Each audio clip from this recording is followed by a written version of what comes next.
3년 사귄 전 여친이 귀국하는 바로 그날 남편이 제게 뻔한 거짓말을 하고 밤새 외박을 했습니다. 여러분이라면 어떻게 하시겠어요? 안녕하세요. 이야기꾼입니다. 오늘 들려드릴 이야기는 한 여성의 통쾌하고도 치밀한 복수극입니다. 그럼 이야기 속으로 함께 들어가 보실까요? 저는 거실 소파에 앉아 손에 핸드폰을 꽉 쥔 채 벽시계만 쳐다봤어요. 똑딱거리는 초침 소리가 제 심장을 불안하게 만들었죠. 오늘은 평범한 날이 아니었어요. 며칠 전 남편 박준서의 인스타그램 좋아요 목록에서 보고야 말았거든요. 3년 전 유학 간 그의 전 여자친구 최소라가 오늘 귀국한다는 사실을요. 사실 소라가 돌아온다는 건 이미 알고 있었어요. 준서가 지난주에 슬쩍 얘기했거든요. 소라가 볼 일이 있어 잠시 귀국하는데 친구로서 밥 한 끼 정도는 할 수 있다고 말이죠. 그때는 그냥 그러려니 했는데 막상 당일이 되니 마음이 계속 불안했어요. 저녁 6시 반 준서가 안방에서 나왔어요. 새로 산 짙은 남색 셔츠를 입고 작년에 제가 사준 향수까지 뿌렸더군요. 제가 주방에서 저녁을 데우고 있는데 그가 신발 신는 소리가 들렸어요. 고개를 내밀어 물었죠. 회사 접대라면서요. 왜 그렇게 차려입었어요? 준서는 넥타이를 매며 어색하게 웃었어요. 그 미소. 뭔가 부자연스러웠죠. 아, 오늘 만나는 고객이 아주 중요한 분이라서 단정하게 보여야지. 여보, 당신이 만든 음식이 냄새만 맡아도 맛있겠다. 아쉽지만 난 시간이 없어서 먼저 갈게. 그는 말을 마치자마자 현관으로 향했어요. 제가 길에서 먹으라고 사과 하나를 챙겨 뒤따라 나갔지만 그는 이미 문을 쾅 닫고 사라진 뒤였죠. 잘 다녀오라는 제 인사는 끝맺지도 못했는데 말이에요. 현관에 선 채로 몇 초간 멍하니 서 있었어요. 손에 든 사과의 차가운 감촉이 손끝으로 전해졌죠. 사실 저는 알고 있었어요. 중요한 고객 같은 건 없다는 걸요. 그는 틀림없이 최소라를 마중 나간 거였어요. 예전에 소라와 헤어지기 전에도 항상 그랬으니까요. 그녀를 만날 때마다 한껏 멋을 내고 온갖 핑계를 대며 저를 속였죠. 저는 사과를 과일 바구니에 도로 내려놓고 주방으로 돌아가 데웠던 음식들을 다시 냉장고에 넣었어요. 어차피 그는 돌아와서 먹지 않을 테니까요. 거실에는 작은 스탠드 조명 하나만 켜져 있었어요. 어둑한 불빛 아래 소파에 웅크리고 앉아 핸드폰을 만지작거렸지만 제 눈은 자꾸만 현관문을 향해 있었죠. 귀를 쫑긋 세우고 열쇠 소리가 들리기만을 기다렸어요. 8시. 준서에게 카카오톡 메시지를 보냈어요. 접대 아직 안 끝났어요? 국이라도 데워 놓을까요? 답장은 없었어요. 9시 반. 다시 메시지를 보냈죠. 너무 늦었으니 술 많이 마시지 말고 꼭 대리운전 불러서 와요. 안전이 최고니까. 역시 답은 없었어요. 11시. 참지 못하고 전화를 걸었어요. 하지만 수화기 너머에서는 고객님께서 전화를 받을 수 없어 라는 차가운 안내 음성만 흘러나왔죠. 전화를 끊자 마음속에 남아있던 작은 희망마저 차갑게 식어갔어요. 12시. 창밖은 가로등 불빛으로 환했고 간간히 차 지나가는 소리가 들렸어요. 베란다로 나가 아래를 내려다봤지만 주차장엔 준서의 차가 보이지 않았어요. 다시 전화를 걸었지만 이번에도 역시 받지 않았죠. 새벽 1시, 2시, 3시 시계의 시침은 쉼없이 돌았고 저는 소파에 앉아 기대감에서 초조함으로 그리고 이제는 무감각으로 변해가는 감정을 느꼈어요. 다가룬 단정을 삼독 감정을 느꼈어요. 핸드폰 화면이 꺼졌다 켜지기를 반복했죠. 준서의 인스타그램을 새로 고침해봤지만 마지막 게시물은 어제 올린 회사 워크숍 사진뿐이었어요. 하지만 저는 알았어요. 그는 분명 최소라와 함께 있을 거라는 걸요. 어쩌면 지금쯤 공항 근처 호텔에서 쉬고 있거나 어느 레스토랑에서 야식을 먹고 있겠죠. 집에서 자신을 기다리는 아내는 까맣게 잊은 채로요. 문득 결혼식 날이 떠올랐어요. 준서는 모든 하객들 앞에서 제게 말했죠. 서희야, 평생 너 하나만 사랑할게. 앞으로 무슨 일이 있어도 절대 너 힘들게 하지 않을게. 그때 저는 그 말을 믿었어요. 사랑하는 사람과 결혼했다고 생각했죠. 하지만 지금 돌이켜보니 그저 비웃음만 나올 뿐이었어요. 새벽 4시가 넘어갈 무렵 동이 트기 시작했어요. 창밖이 희미하게 밝아왔죠. 핸드폰을 들어 마지막으로 준서에게 전화를 걸었어요. 이번에는 고객님의 전화기가 꺼져 있어. 라는 안내가 나왔어요. 저는 핸드폰을 내려놓고 침실로 걸어 들어갔어요. 침대 머리맡에 놓인 우리의 웨딩 사진을 봤죠.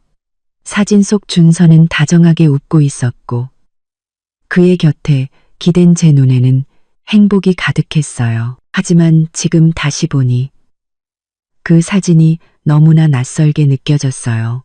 깊게 숨을 들이쉬자 마음속에서 한 목소리가 점점 더 선명해졌어요. 강서희, 이제 그만 자신을 속여. 그는 너를 전혀 신경 쓰지 않아. 창가로 다가가 커튼을 젖혔어요. 서늘한 새벽 공기가 얼굴에 닿자 정신이 번쩍 들었죠. 저는 깨달았어요. 준서가 최소라가 귀국한 날. 접대를 핑계로 밤새 외박을 선택한 그 순간부터 우리 사이에 남아있던 아주 작은 감정마저 완전히 사라져버렸다는 것을요. 저는 몸을 돌려 거실로 나왔어요. 더 이상 굳게 닫힌 현관문을 보지도 돌아오지 않을 그 사람을 기다리지도 않았죠. 이제 제 머릿속에는 단 하나의 생각뿐이었어요. 떠나야 해. 이 집은 더 이상 내가 머무를 가치가 없는 곳이야. 날이 희미하게 밝아올 무렵 복도에서 인기척이 들렸어요. 앞집 김아주머니가 아침장 보러 나가시는 소리였죠. 문이 열리고 닫히는 소리, 아래층 식당에서 튀김 튀기는 소리, 평소에는 익숙했던 이 소리들이 오늘따라 어서 빨리 움직이라고 저를 재촉하는 것만 같았어요. 저는 더 이상 침실의 웨딩 사진도 거실에 있는 준서의 물건들도 쳐다보지 않았어요.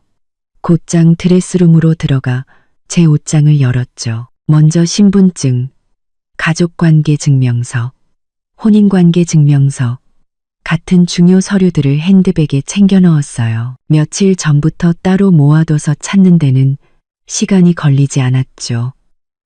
그리고는 평소에 자주 입던 옷 몇 벌을 꺼내 캐리어에 차곡차곡 담았어요. 비싼 옷이나 명품 가방들은 평소에 자주 쓰던 것 두어 걔만 챙기고 나머지는 옷장에 그대로 두었어요. 어차피 다 제 돈으로 산 것들이니 나중에 필요하면 다시 와서 가져가면 되니까요. 지금 가장 중요한 건 이 집을 빨리 떠나는 거였어요. 보석함에는 준서가 준 다이아몬드 반지도 있었고 어머니가 예물로 주신 금팔찌도 있었어요. 저는 금팔찌만 가방에 넣고 다이아 반지는 보석함에 아무렇게나 던져버렸죠. 그가 프러포즈할 때 줬던 물건인데 지금 보니 눈엣가시 같았어요. 그에게 남겨두고 실컷 감상이나 하라고 하죠. 이것저것 챙기니 캐리어가 반쯤 찼어요. 지퍼를 잠그고 침대 가에 앉아 잠시 숨을 골랐죠. 그때 핸드폰이 울렸어요. 친구 지은이었어요. 전화를 받자 그녀의 다급한 목소리가 들려왔어요. 서희야, 어젯밤에 내 얘기 듣고 한숨도 못 잤어. 지금은 어때? 박준서 아직도 안 들어왔어? 저는 자리에서 일어나 창가로 갔어요. 창밖으로 점점 늘어나는 사람들을 보며 차분하게 말했죠. 응, 안 들어왔어. 핸드폰도 꺼놨더라. 방금 짐 다 쌌는데 혹시 괜찮으면 와서 짐 옮기는 것 좀 도와줄 수 있어? 지은이는 망설임 없이 말했어요. 당연하지. 바로 옷 입고 나갈게. 10분이면 너희 아파트 밑에 도착할 거야. 그 인간이랑 마주치지 마. 혹시라도 갑자기 들어오면 일단 어디 숨어 있다가 내가 가면 얘기하자. 저는 피식 웃음이 나왔어요. 마음 한구석이 따뜻해졌죠. 걱정 마. 돌아올 생각이었으면 진작에 왔겠지. 지금 나타날 리 없어. 문 앞에서 기다릴게. 전화를 끊고 마지막으로 집안을 한번 둘러봤어요. 주방 가스는 잠갔고 전기 코드도 대부분 뽑았어요.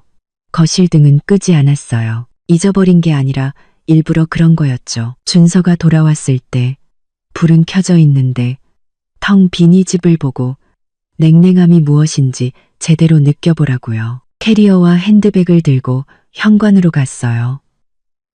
신발을 갈아 신는데 신발장 위에 놓인 준서의 슬리퍼가 보였죠. 작년에 제가 사준 솜 슬리퍼였는데 이제는 바닥이 다 닳아 있었어요.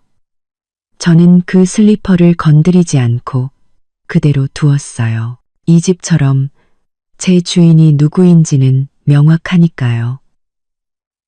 제 것이 아닌 물건은 가져가지도 않고 제 것을 남겨두지도 않을 거예요. 신발을 다 신자마자 문을 두드리는 소리가 들렸어요. 지은이었죠. 그녀는 커다란 천 가방까지 들고 와서는 문을 열자마자 말했어요. 혹시 빠뜨린 거 있을까? 봐, 가방 하나 더 챙겨왔어. 더 가져갈 거 없는지 다시 한번 찾아봐. 그녀는 거실로 들어와 집 안을 휙 둘러보더니 소파 위에 그대로 놓인 쿠션과 식탁 위 과일 바구니를 보고는 미간을 찌푸리며 말했어요. 박준서, 진짜 인간도 아니다. 최소라 돌아오는 거 알면서 밤새 외박을 해. 너랑 싸울 생각도 안 하나 봐? 저는 그녀가 가져온 가방을 받아 현관에 내려놓으며 말했어요. 싸워서 뭐해. 그럴 시간에 빨리 떠나는 게 낫지. 중요한 건 다 챙겼어.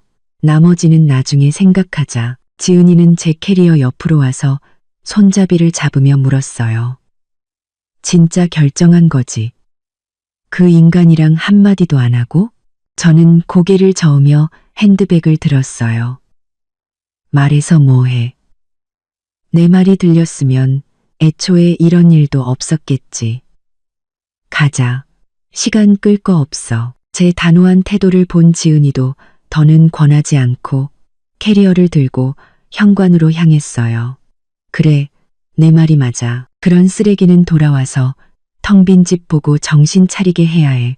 내가 처음부터 박준서 믿을 수 없는 놈이라고 했잖아. 네가 결혼할 때 뜯어말렸는데 지난 일은 이제 그만 얘기해. 저는 그녀의 말을 자르고 문을 열었어요. 이제 앞만 봐야지. 문을 열자 복도에 찬 공기가 훅 들어왔어요. 저는 고개를 돌려 3년간 살았던 이 집을 마지막으로 둘러봤어요. 벽에는 웨딩 사진이 그대로 걸려 있고 소파 팔걸이에는 제가 뜨다만 목도리가 놓여 있었죠. 탁자 위에는 어제 마시다 남긴 물컵도 그대로였어요. 하지만 이 모든 건 이제 중요하지 않았어요. 이곳은 더 이상 제 집이 아니니까요. 저는 조용히 문을 닫고 현관문 옆 소화전함에 집 열쇠를 넣어두었어요. 이 열쇠, 이제 제게는 필요 없으니까요. 그가 찾으려고 마음먹으면 찾을 수 있을 거고 찾을 마음이 없다면 가지고 있어봐야 소용없죠. 지은이가 캐리어를 자기 차 트렁크에 싣는 동안 저는 조수석에 앉아 안전벨트를 맸어요. 그녀가 물었죠. 우리 집으로 먼저 갈래? 아니면 호텔이라도 잡아서 잠시 지낼래? 저는 창밖으로 멀어지는 동네 풍경을 보며 마음이 한결 편안해지는 것을 느꼈어요. 너희 집으로 갈게. 며칠만 신세 좀 지자. 뒤실 다 정리되면 전에 봐뒀던 오피스텔로 이사 갈 거야. 지은이는 차를 출발시키며 핸들을 돌렸어요. 차는 순식간에 아파트 단지를 빠져나갔죠. 무슨 신세는 우리 집 남는 방 계속 비어 있었어. 얼마든지 있어도 돼. 참, 변호사 친구한테는 연락했어? 재산 문제는 빨리 처리해야 해. 저는 가방에서 핸드폰을 꺼내 변호사에게 내일 오전 10시에 사무실에서 뵙겠습니다. 라고 메시지를 보냈어요. 그리고 지은이를 보며 말했죠. 연락했어. 내일 바로 공동계좌 동결 신청부터 할 거야. 박준서, 최소라랑 멋지게 놀고 싶어 했지? 돈 없으면 아무것도 아니라는 걸 똑똑히 알려줘야지. 그 말을 들은 지은이가 핸들을 탁 치며 말했어요. 그렇지. 그렇게 해야지. 자기가 아직도 말 몇 마디로 구슬리면 네가 마음 약해지는 예전의 강서희인 줄 아나 본데 이번에 아주 후회하게 만들어주자. 차는 점점 더 멀어져 갔어요. 저는 더 이상 우리가 살던 아파트 쪽을 돌아보지 않았죠. 슬프지 않았어요. 오히려 해방감의 마음이 가벼웠죠. 저는 알았어요. 집을 나선 이 순간부터 저는 더 이상 박준서를 중심으로 돌며 그가 돌아오기만을 기다리는 아내가 아니라는 것을요. 이제부터는 그가 자신의 행동에 대한 대가를 치를 차례였어요. 나중에 지은이네 앞집 이웃에게 들으니 박준서는 그날 오전 11시가 넘어서야 집에 돌아왔다고 해요. 그때 저는 지은이네 거실에서 따뜻한 죽을 먹으며 변호사와의 상담 내용을 정리하고 있었죠. 그는 아마 최소라와 막 헤어진 참이라 얼굴에 희미한 미소까지 띠고 있었을 거예요. 집이 완전히 다른 모습으로 변해 있으리라고는 상상도 못한 채로요. 듣자 하니 그는 열쇠로 문을 열면서 콧노래까지 불렀다고 해요. 최소라가 가장 좋아하던 그 노래. 예전에 차에서 그 노래를 틀 때마다 제가 싫다고 말했었는데 그는 알겠다고 대답만 하고는 늘 다시 틀곤 했죠. 열쇠를 넣고 돌리자 철컥 소리와 함께 문이 열렸어요. 그는 문을 밀고 들어와 외투를 현관 수납장 위에 아무렇게나 던져놓고는 습관처럼 소리쳤다고 해요. 서희야, 나왔어. 점심 뭐 먹지? 하지만 거실은 쥐 죽은 듯 조용했죠. 아무 대답도 없었어요. 그는 아마 제가 아직도 삐져 있다고 생각했나 봐요. 웃으며 고개를 젓고는 신발을 벗고 거실로 들어섰죠. 소파를 훑어봤지만 아무도 없었고 주방 쪽을 들여다봐도 마찬가지였어요. 주방문은 열려 있었지만 안은 깨끗했고 냉장고 문도 굳게 닫혀 있었죠. 제가 집을 나설 때와 똑같이요. 어제 제가 마시다 남긴 물컵까지 탁자 위에 그대로 놓여 있었어요. 그제야 그는 뭔가 이상하다는 걸 느꼈지만 여전히 제가 집을 나갔을 거라고는 생각하지 못했어요. 침실로 향하며 소리쳤죠. 강서희, 그만 숨어. 화난 거 알아. 어젯밤에 안 들어온 것 때문이지. 진짜 고객이랑 있었다니까. 핸드폰은 배터리가 없어서 꺼졌고 사소한 걸로 사람 피곤하게 하지 마. 그는 침실 문을 열고 가장 먼저 침대 머리맡에 웨딩 사진을 봤을 거예요. 사진 속에 저는 여전히 웃고 있었지만 침대는 주름 하나 없이 반듯하게 정돈되어 있었죠. 제가 일부러 이불을 각 잡아서 개어놓고 나왔거든요. 그에게 보여주고 싶었어요. 제가 충동적으로 나간 게 아니라 제대로 정리하고 떠났다는 것을요. 그는 침대 시트를 만져봤을 거예요. 차가운 감촉에 그제야 미간을 찌푸리고는 드레스룸으로 향했죠. 문을 열었을 때 그는 분명할 말을 잃었을 거예요. 드레스룸에는 그의 옷은 가득 걸려 있었어요. 왼쪽 줄에는 그의 정장과 셔츠들이, 심지어 지난주에 산 회색 트렌치 코트까지 그대로 있었죠. 하지만 오른쪽에 있던 제 공간은 텅 빈 옷걸이들만 덩그러니 남아 있었어요. 그곳에 걸려있던 제 원피스와 외투들은 온데간데 없었죠. 제가 자주 쓰던 베이지색 옷걸이 하나까지도요. 그제야 그는 당황해서 화장대로 달려갔어요. 서랍을 열자 화장품이 절반 이상 사라져 있었죠. 제가 매일 쓰던 스킨케어 제품들은 보이지 않고 거의 쓰지 않던 샘플 몇 개만 남아 있었어요. 보석함은 열려 있었고 다이아 반지는 있었지만 어머니가 주신 금팔찌는 사라지고 없었죠. 그는 서랍을 뒤지고 침대 머리맡 서랍장까지 열어봤어요. 그 안에 있던 제 신분증과 가족관계 증명서도 없었죠. 오직 그의 의료보험증과 신용카드만 남아 있었어요. 강서희. 이번에 그가 제 이름을 부르는 목소리는 완전히 달라져 있었어요. 이전의 무심한 말투가 아닌 초조함과 불신이 섞인 목소리였죠. 그는 침실에서 거실로, 거실에서 베란다로 뛰어다녔어요. 모든 방을 다 뒤지고 심지어 화장실 수납장까지 열어봤죠. 제가 쓰던 칫솔과 수건도 사라지고 오직 그의 것만 남아 있었어요. 그 순간 그는 제가 삐져서 숨은 게 아니라 정말로 떠났다는 것을 깨달았을 거예요. 그는 거실 한가운데 서서 집안의 가구들과 벽에 걸린 웨딩 사진, 그리고 제가 마시다 남긴 물컵을 멍하니 쳐다봤어요. 그러다 갑자기 아침에 집을 나설 때 의기양양함은 온데간데 없이 허둥지둥 핸드폰을 꺼냈죠. 어젯밤에 꺼둔 핸드폰을 최소라와 있느라 켜는 걸 잊었던 모양이에요. 떨리는 손으로 겨우 핸드폰을 켜고 가장 먼저 제게 전화를 걸었겠죠. 하지만 수화기에서는 고객님께서 전화를 받을 수 없어라는 안내 음성만 나왔을 거예요. 그는 끊고 다시 걸었지만 결과는 마찬가지였죠. 그는 다음으로 지은이에게 전화를 걸었어요. 하지만 지은이는 이미 그의 번호를 차단해 놓았죠. 고객님께서 통화 중이오니 라는 안내만 들렸을 겁니다. 그는 초조하게 거실을 맴돌다가 무언가 생각난 듯 주소록을 뒤져 저희 엄마에게 전화하려 했을 거예요. 하지만 화면을 몇 번 두드리다 이내 핸드폰을 내려놓았겠죠. 그 역시 알았을 거예요. 이 일이 엄마 귀에 들어가면 엄마가 당장 쫓아와서 자기를 가만두지 않으리라는 것을요. 그는 현관으로 걸어갔어요. 신발장에서 제 슬리퍼가 사라진 것을 봤겠죠. 바닥이 달아빠진 그의 슬리퍼만 덩그러니 놓여 있었을 겁니다. 그때 그는 현관문 옆 소화전함이 열려 있고 그 안에 열쇠 하나가 놓여 있는 것을 발견했을 거예요. 그건 제가 남겨둔 집 열쇠였죠. 가져가지도 숨겨두지도 않았어요.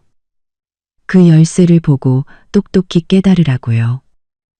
제가 다시는 돌아올 생각이 없다는 것을. 나중에 지은이가 그러더군요. 오후에 우리 집 근처를 지나가는데 박준서가 아파트 아래에서 그 열쇠를 손에 쥔 채 서성이고 있었다고요. 근처를 박준서가 아파트 아래에서 그 열쇠를 손에 쥔 채 서성이고 얼굴은 잔뜩 굳어 있었고 마치 길 잃은 파리처럼 안절부절 못하며 연신 전화를 걸고 제자리를 맴돌았다고 해요. 아침에 집을 나설 때 그 의기양양하던 모습과는 완전히 다른 사람이었다고 말이죠. 지은이네 집 객실은 아주 깨끗하게 정돈되어 있었어요. 그녀는 제 캐리어를 벽 한쪽에 놓아주고 옷장에서 새 이불을 꺼내 침대에 깔아주었죠. 이불을 펴면서 그녀가 말했어요. 이거 작년에 새로 산 건데 아직 한 번도 안 쓴 거야. 일단 여기서 지내. 주말에 같이 가구점 가서 내 새 오피스텔에 놓을 가구 좀 보자. 저는 침대가에 앉아 그녀가 건넨 따뜻한 물을 마셨어요. 따뜻한 기운이 목을 타고 내려가자 짐을 옮기느라 쌓였던 피로가 조금 풀렸죠. 그렇게까지 안 해도 돼. 그 오피스텔 풀옵션이라 바로 살아도 괜찮아. 생활용품 몇 가지만 사면 돼. 지은이는 바닥에 앉아 제 캐리어를 정리하다 말고 저를 쳐다보며 말했어요. 무슨 소리야. 이제 새 출발하는 건데 뭐든 편하고 좋은 걸로 해야지. 박준서랑 3년 동안 살면서 아끼고 살았잖아. 이제는 너 자신한테 좀 투자해야지. 그녀는 잠시 말을 멈췄다가 다시 물었어요. 아, 맞다. 아까 우리 아파트 단지 지나가는데 박준서가 밑에서 서성이고 있더라. 얼굴이 완전 똥 씹은 표정이었어. 마치 누가 돈이라도 떼먹은 것처럼. 너 걔랑 마주치진 않았지? 저는 침대에 기댄 채 창밖에 있는 지은이의 화분을 봤어요. 푸른 잎사귀가 마음을 편안하게 해주었죠. 못 봤어. 변호사 사무실에서 나오자마자 바로 너희 집으로 왔는걸. 걔가 그러고 있는 건 다 자업자득이지. 누굴 탓하겠어. 지은이는 자리에서 일어나 제 옆 의자에 앉았어요. 주머니에서 핸드폰을 꺼내 메모장을 켜며 말했죠. 오는 길에 생각 좀 해봤는데 몇 가지 정리해 줄게. 첫째, 부부 공동계좌 변호사한테 빨리 동결시켜달라고 해. 그 인간이 정신 차리고 돈 빼돌리기 전에. 둘째, 박준서 외도 증거 확실하게 챙겨도 이혼할 때 위자료 더 받을 수 있을 거야. 셋째, 걔 회사에서 뭔가 캥기는 거 있으면 그것도 좀 알아봐. 나중에 그걸로 압박할 수 있으니까. 저는 핸드백에서 검은색 서류 봉투를 꺼내 침대 위에 올려놓고 지은이 쪽으로 밀었어요. 이거 이미 다 준비해놨어. 한번 봐봐. 지은이는 잠시 놀란 표정을 짓더니 서류 봉투를 열었어요. 가장 먼저 나온 건 사진 몇 장이었죠. 첫 번째 사진은 바로 지난주에 박준서가 공항에서 최소라를 마중 나갔을 때 찍힌 사진이었어요. 사진 속에서 그는 소라의 캐리어를 끌어주고 있었고 둘은 아주 가깝게 붙어 있었죠. 소라는 심지어 그의 팔짱까지 끼고 의기양양하게 웃고 있었어요. 그 뒤로는 둘이 레스토랑에서 식사하는 사진들이었죠. 준서가 소라에게 음식을 집어주는 모습. 그 눈빛의 다정함은 제가 3년간의 결혼 생활 동안 단 한 번도 본 적 없는 것이었어요. 이거 어디서 났어? 지은이는 사진을 든 채 목소리를 높였어요. 너 박준서가 최소라랑 계속 연락하는 거 이미 알고 있었구나? 저는 고개를 끄덕이고 서류 봉투에서 카카오톡 대화 캡처본 몇 장을 더 꺼내 그녀에게 건넸어요. 지난달에 우연히 봤어. 걔 핸드폰에서 소라랑 나눈 대화. 소라가 귀국하면 명품 가방 사주고 좋은 오피스텔도 얻어주겠다고 하더라. 그때 싸우는 대신 조용히 대화 내용을 캡처해뒀어. 그리고 친구한테 부탁해서 공항이랑 레스토랑에서 찍은 사진들을 확보했지. 지은이는 캡처본을 넘겨보며 손을 부들부들 떨었어요. 이런 쓰레기 자식. 이미 다 계획하고 있었잖아. 너한테는 그냥 친구 사이라고 하더니 이건 완전 대놓고 바람 피운 거네. 그녀는 서류 봉투에서 호텔 예약 확인서 한 장을 더 찾아냈어요. 예약자 이름은 박준서, 체크인 날짜는 최소라가 귀국한 바로 그날이었죠. 장소는 공항 근처의 5성급 호텔이었어요. 세상에, 이것까지 찾아냈어. 서희야, 너 정말 대단하다. 나 같았으면 당장 달려가서 머리채 잡고 싸웠을 거야. 저는 물컵을 들어 물을 한 모금 더 마셨어요. 제 목소리는 아주 차분했죠. 싸워서 뭐해. 나만 화나고 결국엔 나만 이상한 사람 되는 거지. 그때 이미 결심했어. 만약 그가 정말로 최소라가 귀국하는 날 나를 배신하는 짓을 한다면 더는 말 섞지 않고 조용히 증거를 모아서 이혼할 때 그를 빈털터리로 만들어주겠다고. 지은이는 서류들을 다시 봉투에 넣으며 말했어요. 내 말이 맞아. 그런 쓰레기한테는 감정 소모할 필요 없어. 증거로 말해야지. 변호사 쪽은 어떻게 됐어? 계좌 동결은 문제없이 될 것 같아? 저는 서류 봉투를 침대 머리맡 서랍에 넣으며 말했어요. 응, 문제없대. 우리 공동계좌에 1억 5천만 원 정도 있는데 절반은 내가 작년에 프로젝트로 번 돈이고 나머지는 걔 월급이야. 이미 동결 신청 들어갔고 오늘 안으로 처리될 거야. 계좌가 묶이면 박준서가 최소라한테 돈 쓰고 싶어도 못 쓰겠지. 지은이는 손뼉을 치며 환하게 웃었어요. 잘 됐다. 돈줄부터 끊어놔야지. 네가 없으면 그 여자한테 가방 하나 사줄 돈도 없다는 걸 똑똑히 알려줘야 해. 참, 내세 오피스텔은 언제 입주 가능해? 내가 같이 가서 청소해 줄게. 박준서가 거기로 찾아오지 못하게 감시도 해주고 저는 지은이를 보며 마음이 따뜻해지는 것을 느꼈어요. 고등학생 때부터 지금까지 그녀는 늘 제 곁에서 가장 든든한 버팀목이 되어주었죠. 무슨 일이 생기든 가장 먼저 달려와 저를 도와주었어요. 다음 주에 열쇠 받아. 그때 같이 가주면 정말 고맙지. 지은이는 자리에서 일어나 기지개를 켜며 말했어요. 우리 사이에 뭘. 일단 좀 쉬어. 내가 점심 차려줄게. 네가 좋아하는 등갈비찜 아침에 나오기 전에 냄비에 앉혀놓고 왔어. 지금쯤이면 다 됐을 거야. 그녀가 방을 나가자 주방에서 환풍기 소리가 들려왔어요. 저는 침대에 기댄 채 굳게 닫힌 서랍을 봤죠. 저 안에는 단순한 증거가 아니라 제가 박준서에게서 완전히 벗어날 수 있는 힘이 들어 있었어요. 앞으로의 과정이 쉽지만은 않겠지만 지은이가 있고 이 증거들이 있는 한 저는 반드시 이길 수 있을 거라고 확신했어요. 그리고 그 지긋지긋한 사람에게서 벗어나 진정한 제 삶을 살 수 있을 거라고요. 지은이가 등갈비찜을 들고 주방에서 나올 때 손에는 핸드폰이 들려 있었어요. 제 앞에 그릇을 놓자마자 신나서 말했죠. 서희야, 방금 우리 사촌 언니한테 들었는데 박준서가 아까 이민아 씨한테 전화했대. 근데 어떻게 됐는지 알아? 저는 숟가락으로 국물을 한술 떴어요. 등갈비찜은 부드럽고 국물은 진했죠.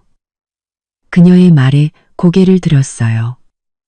미나 씨가 뭐라고 했는데? 이민아 씨는 제 회사 동료이자 몇 안 되는 친구 중 한 명이었어요. 박준서도 몇 번 본 적이 있어서 우리가 친하다는 걸 알았죠. 지은이는 제 맞은편에 앉아 핸드폰을 내려놓고 말했어요. 미나 씨 말이 박준서가 엄청 다급한 목소리로 전화해서는 서희 어디 있는지 아세요? 제발 전화 좀 받으라고 전해주세요. 라고 했대. 그래서 미나 씨가 바로 어젯밤에 뭐 하셨는데요? 서희 씨랑 싸웠으면 직접 푸셔야지. 왜 저한테 그러세요? 라고 쏘아붙였대. 근데 박준서가 끝까지 고객 접대 때문에 그랬는데 걔가 너무 예민하게 구는 거예요. 라면서 뻔뻔하게 굴더래. 그래서 미나 씨가 그냥 전화 끊고 번호도 차단해버렸대. 저는 그 말을 듣고 웃으며 계속 국물을 떠먹었어요. 미나 씨도 나처럼 뻔뻔한 사람 제일 싫어하거든. 잘했네. 말이 끝나기 무섭게 지은이의 핸드폰이 다시 울렸어요. 사촌 언니가 보낸 카카오톡 메시지였죠. 그녀는 메시지를 확인하더니 미간을 찌푸리며 말했어요. 더 재미있는 소식이 있어. 박준서가 이민아 씨한테 연락이 안 되니까 이번에는 내 오빠 강민준 씨한테 전화했대. 내 오빠 성격에 가만히 있었겠어? 저희 오빠는 박준서를 원래부터 싫어했어요. 우리가 결혼할 때도 박준서 저놈 너무 가벼워 보여. 너 나중에 고생한다라고 했었죠. 결국 오빠 말이 맞았던 거예요. 저는 숟가락을 내려놓고 물었어요. 오빠가 뭐라고 했는데? 언니 말이 내 오빠가 전화를 받자마자 박준서가 말할 틈도 안 주고 소리부터 질렀대. 이 나쁜 놈아. 내 동생이 너 때문에 3년 동안 얼마나 고생했는데. 이제 와서 무슨 낯짝으로 찾아. 양심이 있으면 다시는 연락하지 마. 그러고 바로 전화를 끊어버렸대. 그리고 언니한테 만약 박준서가 또 전화하면 바로 경찰에 신고할 거라고 했다더라. 지은이는 말하면서 웃음을 참지 못했어요. 내 오빠 성격 진짜 화끈하다. 속이 다 시원하네. 저도 마음이 든든해졌어요. 오빠는 평소에 말수가 적었지만 늘 저를 챙겨주었거든요. 지은이가 말을 이었어요. 그뿐만이 아니야. 박준서, 아까 내 회사에도 찾아갔었대. 근데 안내데스크에서 네가 지난주에 이미 휴가 내서 이번 주까지 출근 안 한다고 하니까. 회사 로비에서 한참 서성이다가 사무실까지 들어가려고 했나 봐. 결국 보안 요원한테 제지당하고 쫓겨났대. 저는 그릇을 들고 남은 국물을 마셨어요. 마음은 평온했죠. 저는 지난주에 미리 휴가를 내놨었어요. 하나는 이 기간 동안 박준서와의 일을 정리하기 위해서였고, 또 하나는 그가 회사로 찾아와 소란을 피울까봐 걱정됐기 때문이었죠. 지금 보니 정말 잘한 결정이었어요. 오후에 저는 객실 침대에 누워 서류를 보고 있었어요. 지은이가 씻은 과일을 들고 들어와 침대 가에 앉으며 말했죠. 서희야, 방금 우리 동창 장우진한테 연락해봤는데 박준서가 걔한테도 전화했었대. 너랑 연락된 적 있냐고 물어봤다더라. 우진이가 없다고 하니까 박준서가 포기하지 않고 네가 자주 가는 곳이라도 아냐고 물었대. 그래서 우진이가 나 서희랑 연락 안 한 지 오래됐어. 내 아내는 네가 직접 찾아라고 하고 끊어버렸대. 저는 서류를 내려놓고 사과를 한 입 베어 물었어요. 이제 사람을 못 찾으니까 아무데나 찔러보는구나. 예전에는 내가 어디 가는지 말해줘도 관심도 없더니 이제 와서 나를 찾아? 늦었지. 지은이는 한숨을 쉬었어요. 걔가 널 찾고 싶겠어?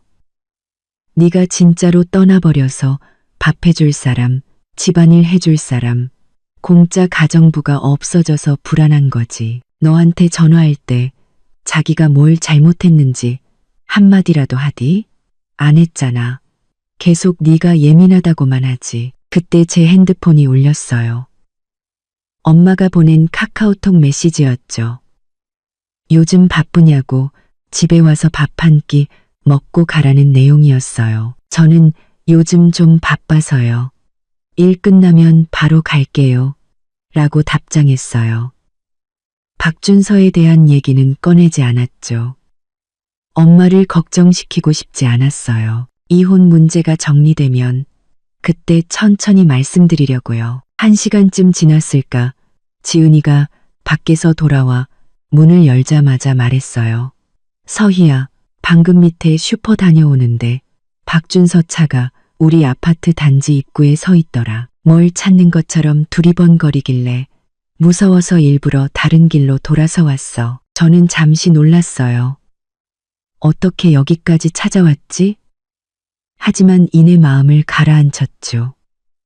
아마 내가 너희 집에 있을 거라고 짐작했나 보네.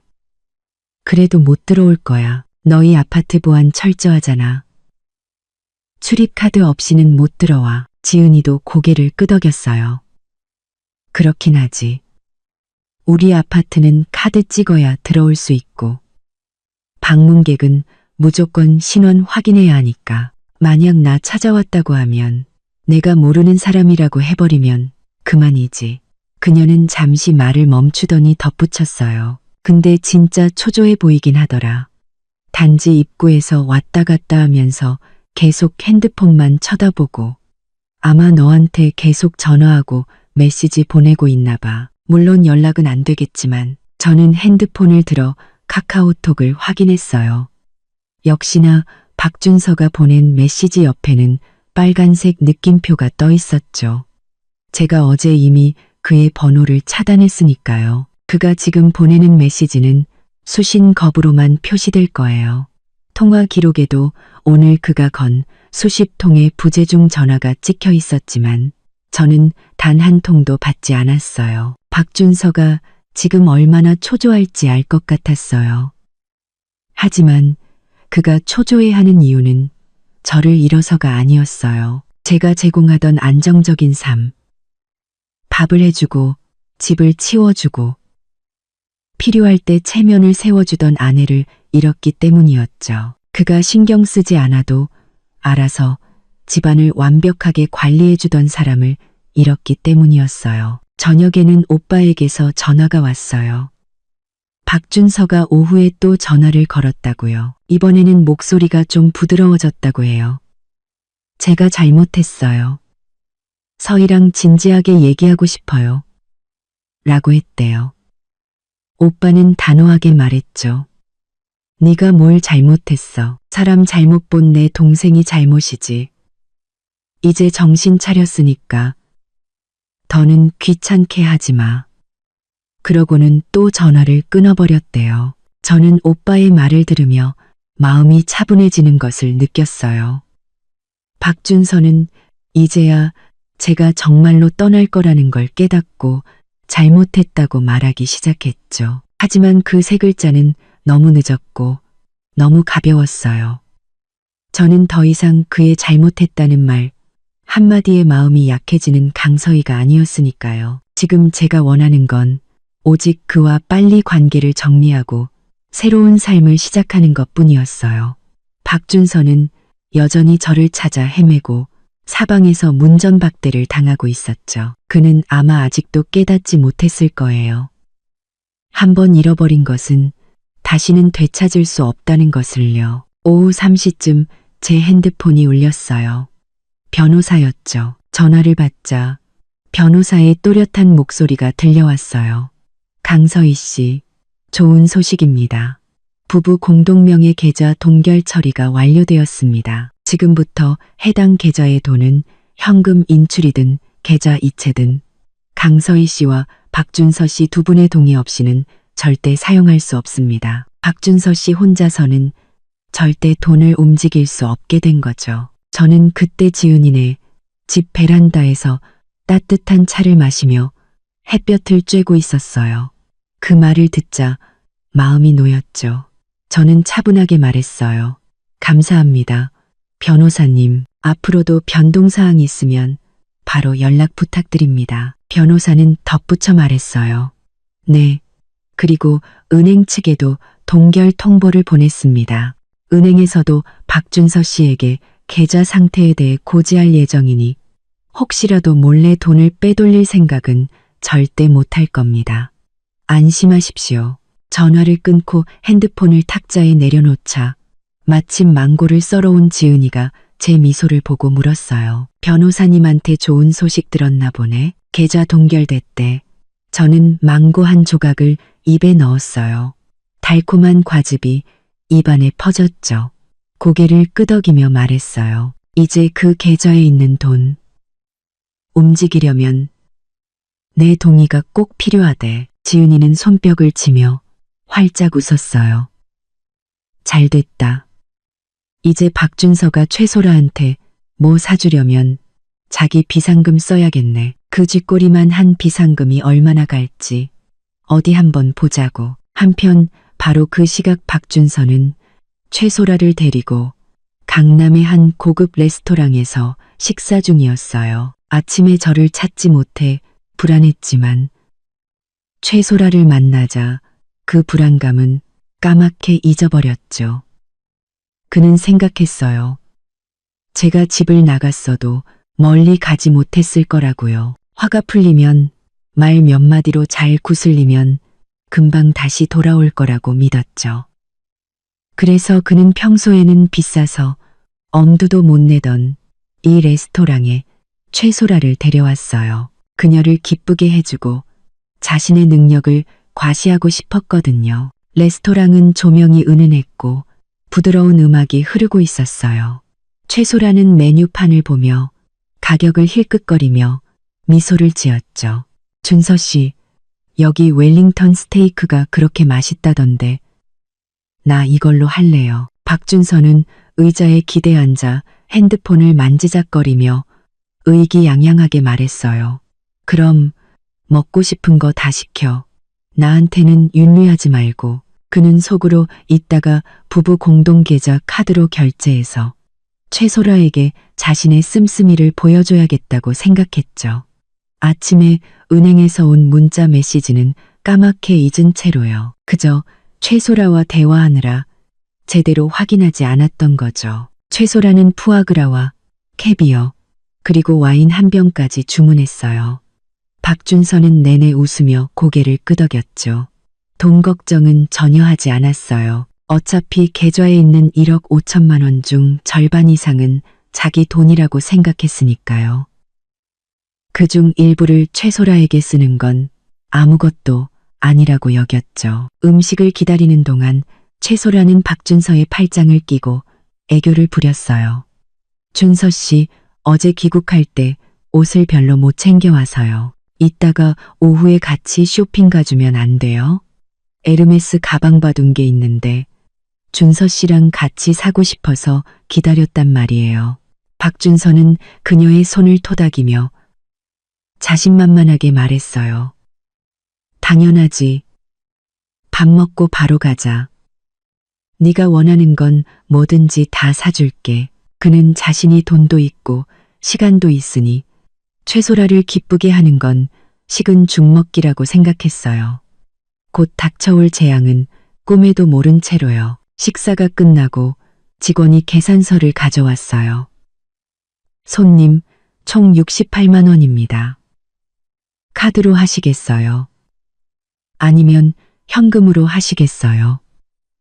카드로 하시겠어요? 박준서는 지갑에서 부부 공동계좌 은행카드를 꺼내 직원에게 건넸어요. 카드로 해주세요. 직원은 카드를 받아 계산대로 갔지만 잠시 후 카드와 단말기를 들고 곤란한 표정으로 돌아왔어요. 손님, 죄송하지만 이 카드는 사용이 불가능합니다. 계좌가 동결되었다는 안내가 뜹니다. 다른 카드로 결제해 주시겠어요? 박준서의 얼굴에서 미소가 싹 사라졌어요. 그는 미간을 찌푸리며 카드를 받아들고 믿을 수 없다는 듯 말했죠. 동결이라고요? 그럴 리가 없는데 오늘 아침에도 이 카드로 현금 뽑았어요. 혹시 기계가 고장난 거 아니에요? 직원은 침착하게 대답했어요. 손님, 기계에는 문제가 없습니다. 2번이나 시도해봤지만 같은 안내가 나왔습니다. 계좌 상태를 다시 한번 확인해 보시는 게 좋겠습니다. 옆에 앉아있던 최소라의 얼굴에서도 미소가 사라졌어요. 그녀는 박준서를 보며 불만 섞인 목소리로 말했죠. 어떻게 된 거예요? 왜 계좌가 동결돼요? 박준서는 당황해서 급히 핸드폰을 꺼내 은행 앱에 로그인했어요. 화면에는 선명하게 계좌 동결이라고 쓰여 있었죠. 해제를 원하시면 관련 서류를 지참하여 가까운 영업점을 방문해 주십시오. 그제야 그는 아침에 받았던 은행 문자 메시지가 생각나 급히 확인했어요. 그때 메시지에는 이렇게 적혀 있었죠. 고객님의 XXXX 계좌가 법적 조치로 동결되어 조회 외 모든 거래가 중지되었음을 알려드립니다. 법적 조치. 박준서는 이 단어를 되뇌다가 순간 깨달았어요. 강서희 지시구나. 그 여자가 변호사를 써서 계좌를 동결시킨 거야. 최소라는 그의 하얗게 질린 얼굴을 보고 더욱 불쾌해졌어요. 도대체 어떻게 된 거냐고요? 돈이 없는 거예요. 아니면 애초에 나한테 가방 사줄 생각이 없었던 거예요? 박준서는 급히 핸드폰을 주머니에 넣고 직원에게 말했어요. 그럼 휴대폰 결제로 할게요.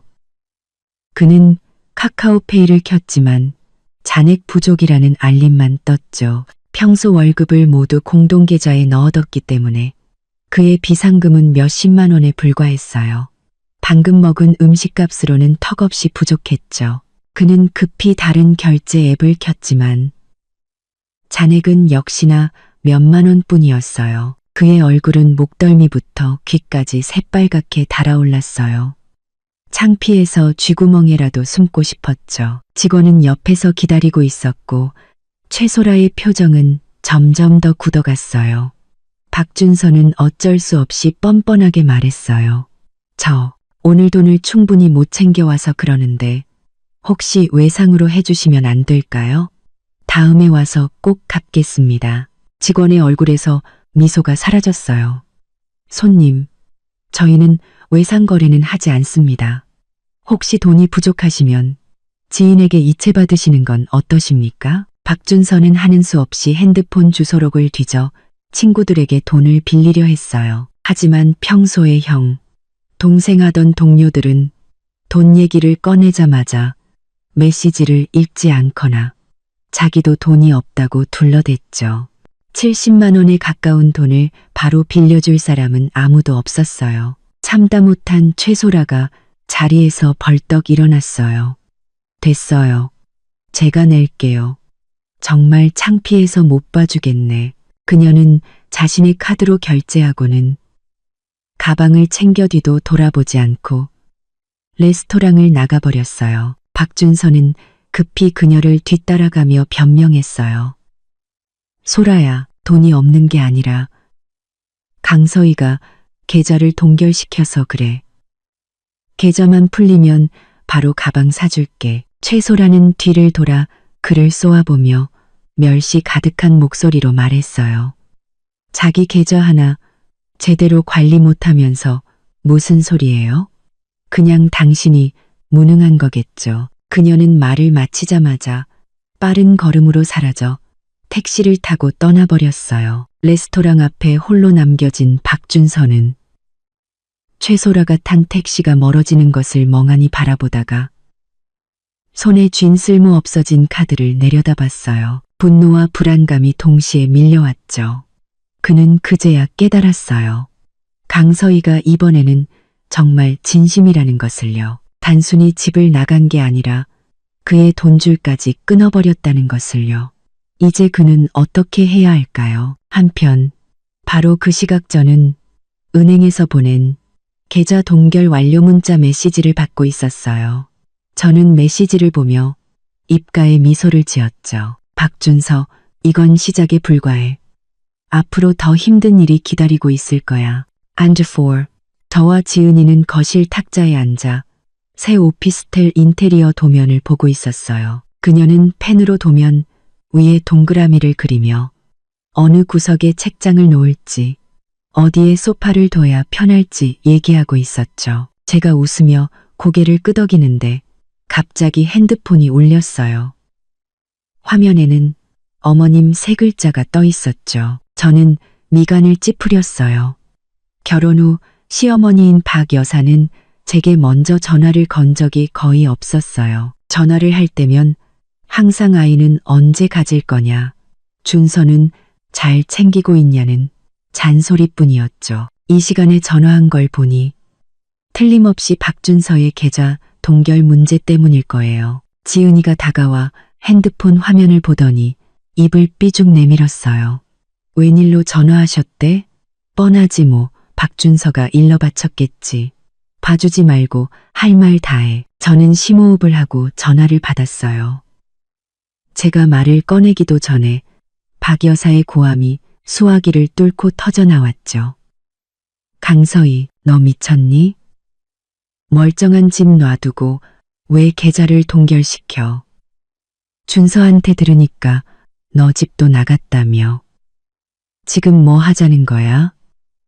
이혼이라도 하겠다는 거니? 저는 핸드폰을 귀에서 조금 떼고 그녀의 고함이 잦아들기를 기다렸다가 차분하게 말했어요. 어머님, 일단 진정하시고 말씀하세요. 제가 아무 이유 없이 계좌를 동결했겠어요? 이유는 무슨 이유? 준서가 어젯밤에 집에 안 들어온 것 때문 아니냐? 박 여사는 목소리를 더욱 높였어요. 아들을 감싸는 기색이 역력했죠. 남자가 밖에서 일하다 보면 늦을 수도 있지. 그걸 가지고 뭘 그렇게 유난을 떨어? 집 나가고 계좌까지 동결시키고 너 이 집안 풍비박산 낼 작정이야? 저는 소파에 기대 앉아 손가락으로 탁자를 톡톡 두드리며 냉소적으로 말했어요. 접대요? 어머님, 준서 씨가 어젯밤에 누굴 접대했는지 아세요? 3년 전에 유학 갔다 막 돌아온 전 여자친구 최소라요. 어머님 아들은 접대를 핑계로 다른 여자랑 밤을 새우고 핸드폰까지 꺼놨어요. 아내인 저는 아무것도 물어보면 안 되는 건가요? 박 여사는 순간 할 말을 잃은 듯 했어요. 제가 모든 걸 알고 있을 줄은 몰랐겠죠. 잠시 후 그녀는 뻔뻔하게 말을 바꿨어요. 말도 안 되는 소리 하지 마라. 소라는 그냥 준서 친구야. 친구 마중 나간 게 뭐 어때서. 오랜만에 만난 친구랑 밤새 얘기 좀 할 수도 있지. 네가 뭘 그렇게 속이 좁아서 별것도 아닌 일로 질투를 하고 그래. 그냥 친구가 밤새 외박을 하나요? 그냥 친구 만나는데 새 셔츠에 향수까지 뿌리고 나가나요? 제 목소리도 조금 높아졌어요. 어머님도 여자시잖아요.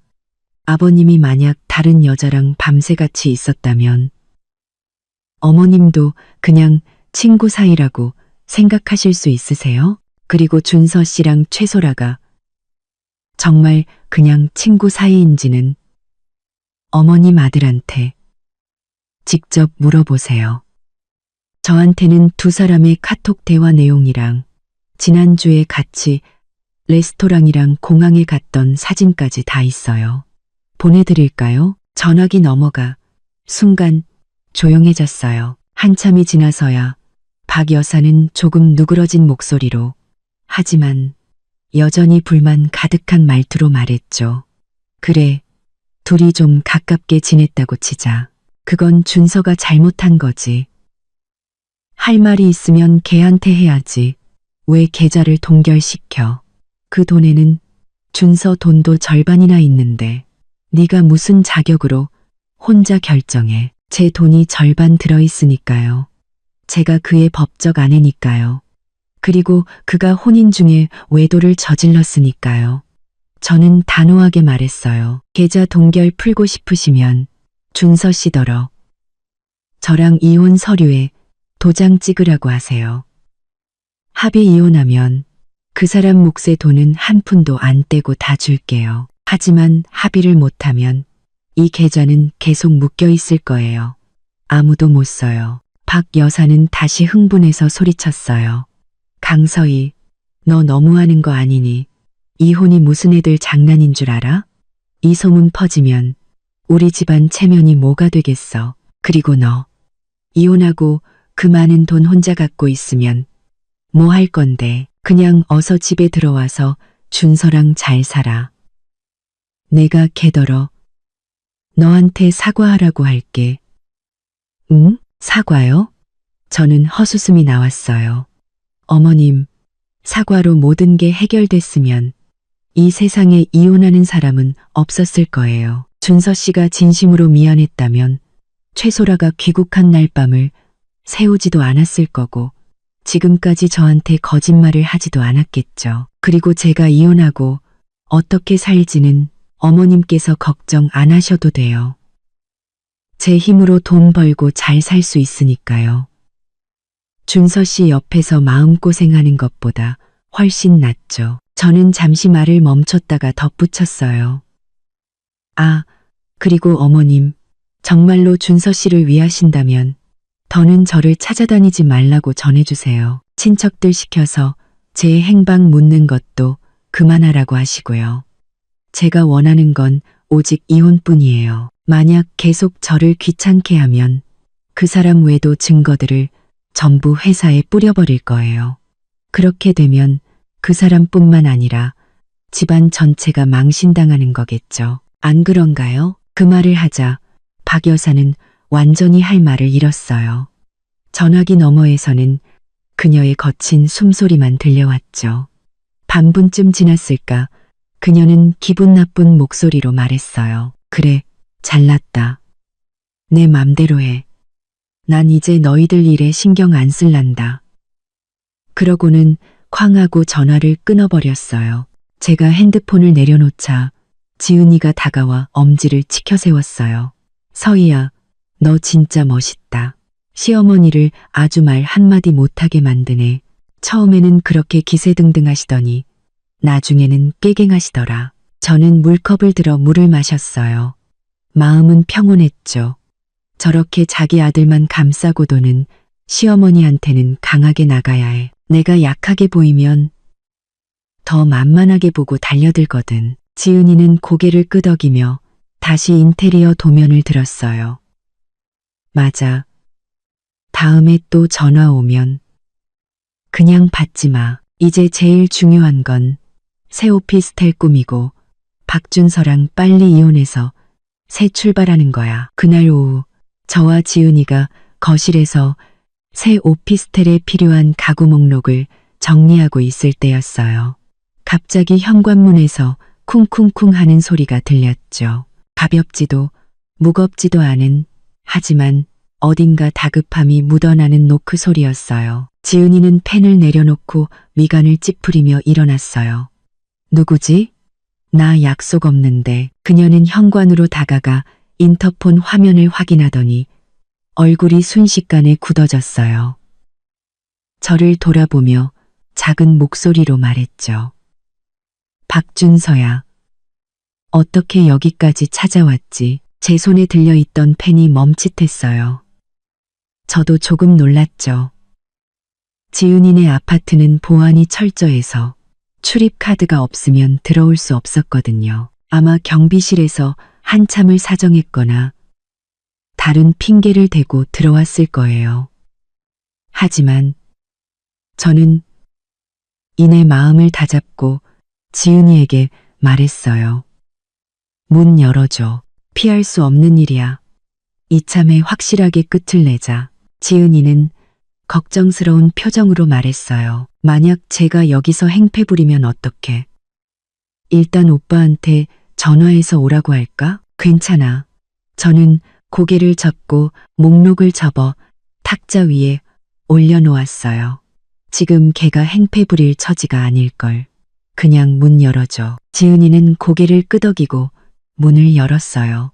문이 열리자마자 박준서가 비집고 들어왔죠. 그는 구겨진 셔츠에 헝클어진 머리를 하고 있었고 눈 밑에는 검은 다크서클이 내려와 있었어요. 예전에 그 자신만만하던 모습은 온데간데 없었죠. 그는 들어오자마자 제게 시선을 고정하고는 비굴한 목소리로 말했어요. 서희야, 드디어 찾았네. 며칠 동안 어디 있었어? 내가 너 얼마나 찾아다녔는데 걱정돼 죽는 줄 알았어. 지은이는 옆으로 비켜서며 못마땅한 표정으로 말했어요. 박준서, 너 여기 무슨 낯짝으로 왔어?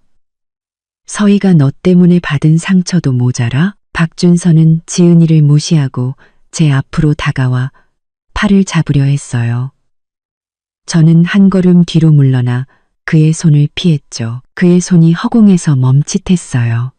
얼굴에 떠있던 비굴한 미소도 조금 옅어졌지만 그는 계속해서 말했어요. 서희야, 내가 잘못했어. 소라가 귀국한 날 걔랑 너무 오래 있었던 거. 핸드폰 꺼놓고 너 걱정시킨 거. 그래서 네가 화나서 집 나간 거. 다 내 잘못이야. 제발 화 풀어. 응? 우리 집에 가자. 집은 그대로야. 네가 원하는 대로 다 해줄게. 저는 그를 쳐다봤어요. 마음속에는 아무런 감정도 잃지 않았죠. 오히려 우스웠어요. 집. 어느 집? 당신이 다른 여자랑 밤새 외박하고 나를 없는 사람 취급하는 그 집? 박준서는 다급하게 변명했어요. 아니야, 서희야. 나 소라랑 정말 아무 사이 아니야. 그날은 걔가 막 귀국해서 짐이 많길래 호텔까지 데려다 준 거고 옛날 얘기하다 보니까 시간이 너무 늦어져서 그런 거야. 핸드폰은 진짜 배터리가 없어서 꺼졌고 정말 네가 생각하는 그런 거 아니야. 실수로 늦어졌다고? 밤을 새울 때까지? 저는 핸드백에서 미리 준비해둔 사진들을 꺼내 탁자 위에 뿌렸어요. 사진들이 흩어지며 가장 위에 있던 사진이 드러났죠. 공항에서 그가 최소라의 캐리어를 끌어주고 소라가 그의 팔짱을 낀 채 의기양양하게 웃고 있는 사진이었어요. 이것도 그냥 친구 사이에 할 수 있는 행동이야? 박준서의 시선이 사진에 닿자 그의 얼굴이 새하얗게 질렸어요. 그가 사진을 집으려 하자 저는 발로 사진을 밟아막았죠. 그리고 이것도 저는 가방에서 다른 사진을 꺼냈어요. 그가 최소라와 레스토랑에서 식사하는 사진이었죠. 사진 속에서 그는 소라에게 음식을 집어주고 있었고 그 눈빛은 제가 3년의 결혼 생활 동안 단 한 번도 본 적 없는 다정함으로 가득했어요. 나한테는 고객 접대하러 간다고 해놓고 최소라랑은 촛불 켜놓고 저녁 식사를 해. 박준서, 네가 나를 바보로 알아? 박준서는 할 말을 잃고 손을 내렸어요. 그는 다급하게 말했죠. 서희야, 그 사진들은 다 오해야. 각도 때문에 그렇게 보이는 거라고. 나 소라랑 정말 아무 사이 아니야. 제발 남들 말만 듣고 이러지 마. 응, 오해? 각도 문제? 옆에 있던 지은이가 참지 못하고 끼어들었어요. 박준서, 너 양심도 없니? 사진 속에서 너희 둘이 얼마나 붙어 있는데 눈빛은 또 어떻고. 이게 오해야. 서희가 너랑 3년 동안 살았는데 너는 그렇게 서희를 속여왔던 거야? 박준서는 지은이를 쏘아보며 말했어요. 이건 서희랑 나, 우리 둘 사이의 일이야. 네가 상관할 바 아니니까 끼어들지 마. 상관이 왜 없어? 서희는 내 가장 친한 친구야. 네가 내 친구를 괴롭히는데 내가 어떻게 가만히 있어? 지은이는 한 걸음 앞으로 나와 박준서와 마주 섰어요. 네가 뭔데? 바람 피우고도 그렇게 당당해? 서희가 이 사진들을 네 회사 단톡방에 안 올린 것만으로도 고맙게 생각해야지. 박준서는 지은이의 말에 아무 대꾸도 못하고 다시 저를 보며 애원했어요. 서희야, 내가 이번 한 번만 잘못했다고 할게. 앞으로 다시는 소라랑 연락 안 할게. 연락처도 다 지울게. 제발 이번 한 번만 용서해주면 안 될까? 우리 집에 가서 다시 잘 살아보자. 이혼 얘기는 그만하고 용서? 저는 차갑게 웃었어요. 박준서, 그게 가능할 것 같아? 네가 최소라랑 밤을 새우고 나를 혼자 내버려 뒀을 때, 네가 우리 공동재산으로 최소라한테 비싼 밥 사주고 가방 사주려 했을 때 너는 나한테 조금이라도 미안한 마음이 있었어? 이제 계좌가 동결되고 최소라가 너한테 짜증내니까 그제야 나랑 잘 살아보겠다고? 내가 아직도 널 믿을 것 같아? 저는 탁자 위에 사진들을 주워 서류 봉투에 담았어요. 이 사진들은 일부에 불과해. 나한테는 네가 최소라랑 나눈 카톡 대화 내용, 걔한테 돈 보내준 이체 내역까지 다 있어. 정말 이 문제를 해결하고 싶으면 더는 쓸데없는 소리 하지 말고 이혼 조건이나 얘기해. 그렇지 않으면 나 이 증거들 전부 내 회사에 보내버릴 거야. 내 동료들, 상사들 모두가 네가 어떤 인간인지 알게 해줄게. 박준서의 얼굴이 하얗게 질렸다가 이내 파랗게 변했어요. 그는 제 손에 들린 서류 봉투와 제 단호한 눈빛을 번갈아 보더니 드디어 제가 다시는 돌아가지 않을 거라는 걸 깨달은 듯했어요. 그는 입을 열었지만 아무 말도 하지 못하고 결국 원망 섞인 목소리로 말했죠. 강서희, 너 정말 이렇게까지 해야겠어? 우리 3년의 결혼 생활이 너한테는 아무것도 아니었어? 결혼 생활? 저는 그를 보며 비웃었어요. 네가 바람 피운 그 순간부터 우리 사이의 모든 건 끝났어. 박준서, 네가 지금 와서 그런 말을 하는 건 나를 더 역겹게 만들 뿐이야. 돌아가. 여긴 네가 있을 곳이 아니야. 다음에 또 찾아오면 그때는 정말 경찰에 신고할 거야. 박준서는 여전히 그 자리에 서 있었어요. 지은이가 다가가 문을 활짝 열며 말했죠. 박준서, 못 들었어? 서희가 너더러 가래. 여기서 더 꼴 보기 싫게 굴지 말고 썩 꺼져. 안 그러면 내가 진짜 신고한다. 박준서는 저를 한번 쏘아보고 지은이를 노려보더니 결국 아무 말도 못하고 문을 박차고 나가버렸어요. 문이 닫히는 순간 지은이는 안도의 한숨을 내쉬었어요. 휴, 드디어 갔네. 너 아까 진짜 멋있었다. 쟤를 아주 꼼짝 못하게 만들더라. 저는 서류 봉투를 핸드백에 넣으며 차분하게 말했어요. 이건 시작에 불과해. 다음 차례는 최소라야. 박준서가 떠난 지 10분도 채 되지 않아 문 밖에서 다시 노크 소리가 들렸어요. 이번에는 아까보다 훨씬 더 거칠고 무례함이 느껴지는 소리였죠. 지은이는 미간을 찌푸리며 일어났어요. 아, 저 인간 진짜 끝까지 사람 피곤하게 하네. 그녀는 현관으로 다가가 인터폰 화면을 확인하더니 저를 돌아보며 작은 목소리로 말했어요. 박준서 혼자가 아니야. 최소라랑 같이 왔어. 팔짱까지 끼고. 저는 물컵을 들고 있다가 그 말을 듣고 손을 멈칫했어요. 이내 냉소가 흘러나왔죠. 잘 됐네. 내가 따로 찾아갈 필요도 없이 오늘 한 번에 다 끝내버리자. 문 열어줘. 저는 물컵을 내려놓고 일어섰어요. 제 발로 찾아왔으니 제대로 대접해줘야지. 지은이는 고개를 끄덕이고 문을 열었어요. 문이 열리자마자 최소라가 하이힐을 신고 거만한 태도로 들어왔죠. 그녀는 몸에 딱 붙는 빨간 원피스를 입고 짙은 화장을 하고 있었어요. 들어오자마자 거실을 훑어보더니 제게 시선을 고정하고는 비웃으며 말했어요. 당신이 강서희 씨? 한번 얘기 좀 하고 싶었는데 친구 집에 숨어 있을 줄은 몰랐네. 정말 찌질하다. 박준서는 그녀 뒤에 서서 어색한 표정을 짓고 있었지만 최소라를 말리지는 않았어요. 오히려 그녀 옆에 서서 그녀에게 힘을 실어주는 듯 보였죠. 지은이는 한 걸음 앞으로 나와 제 앞을 막아서며 기분 나쁜 목소리로 말했어요. 최소라 씨, 말 조심하시죠. 여긴 우리 집이에요. 당신이 와서 행패 부릴 곳이 아니라고요. 최소라는 지은이를 무시하고 거실 중앙으로 걸어와 팔짱을 낀 채 턱을 치켜들고 말했어요. 강서희 씨, 당신이 준서 씨랑 이혼하기 싫어하는 거 알아요. 하지만 감정은 억지로 되는 게 아니잖아요. 준서 씨는 이제 나를 사랑해요.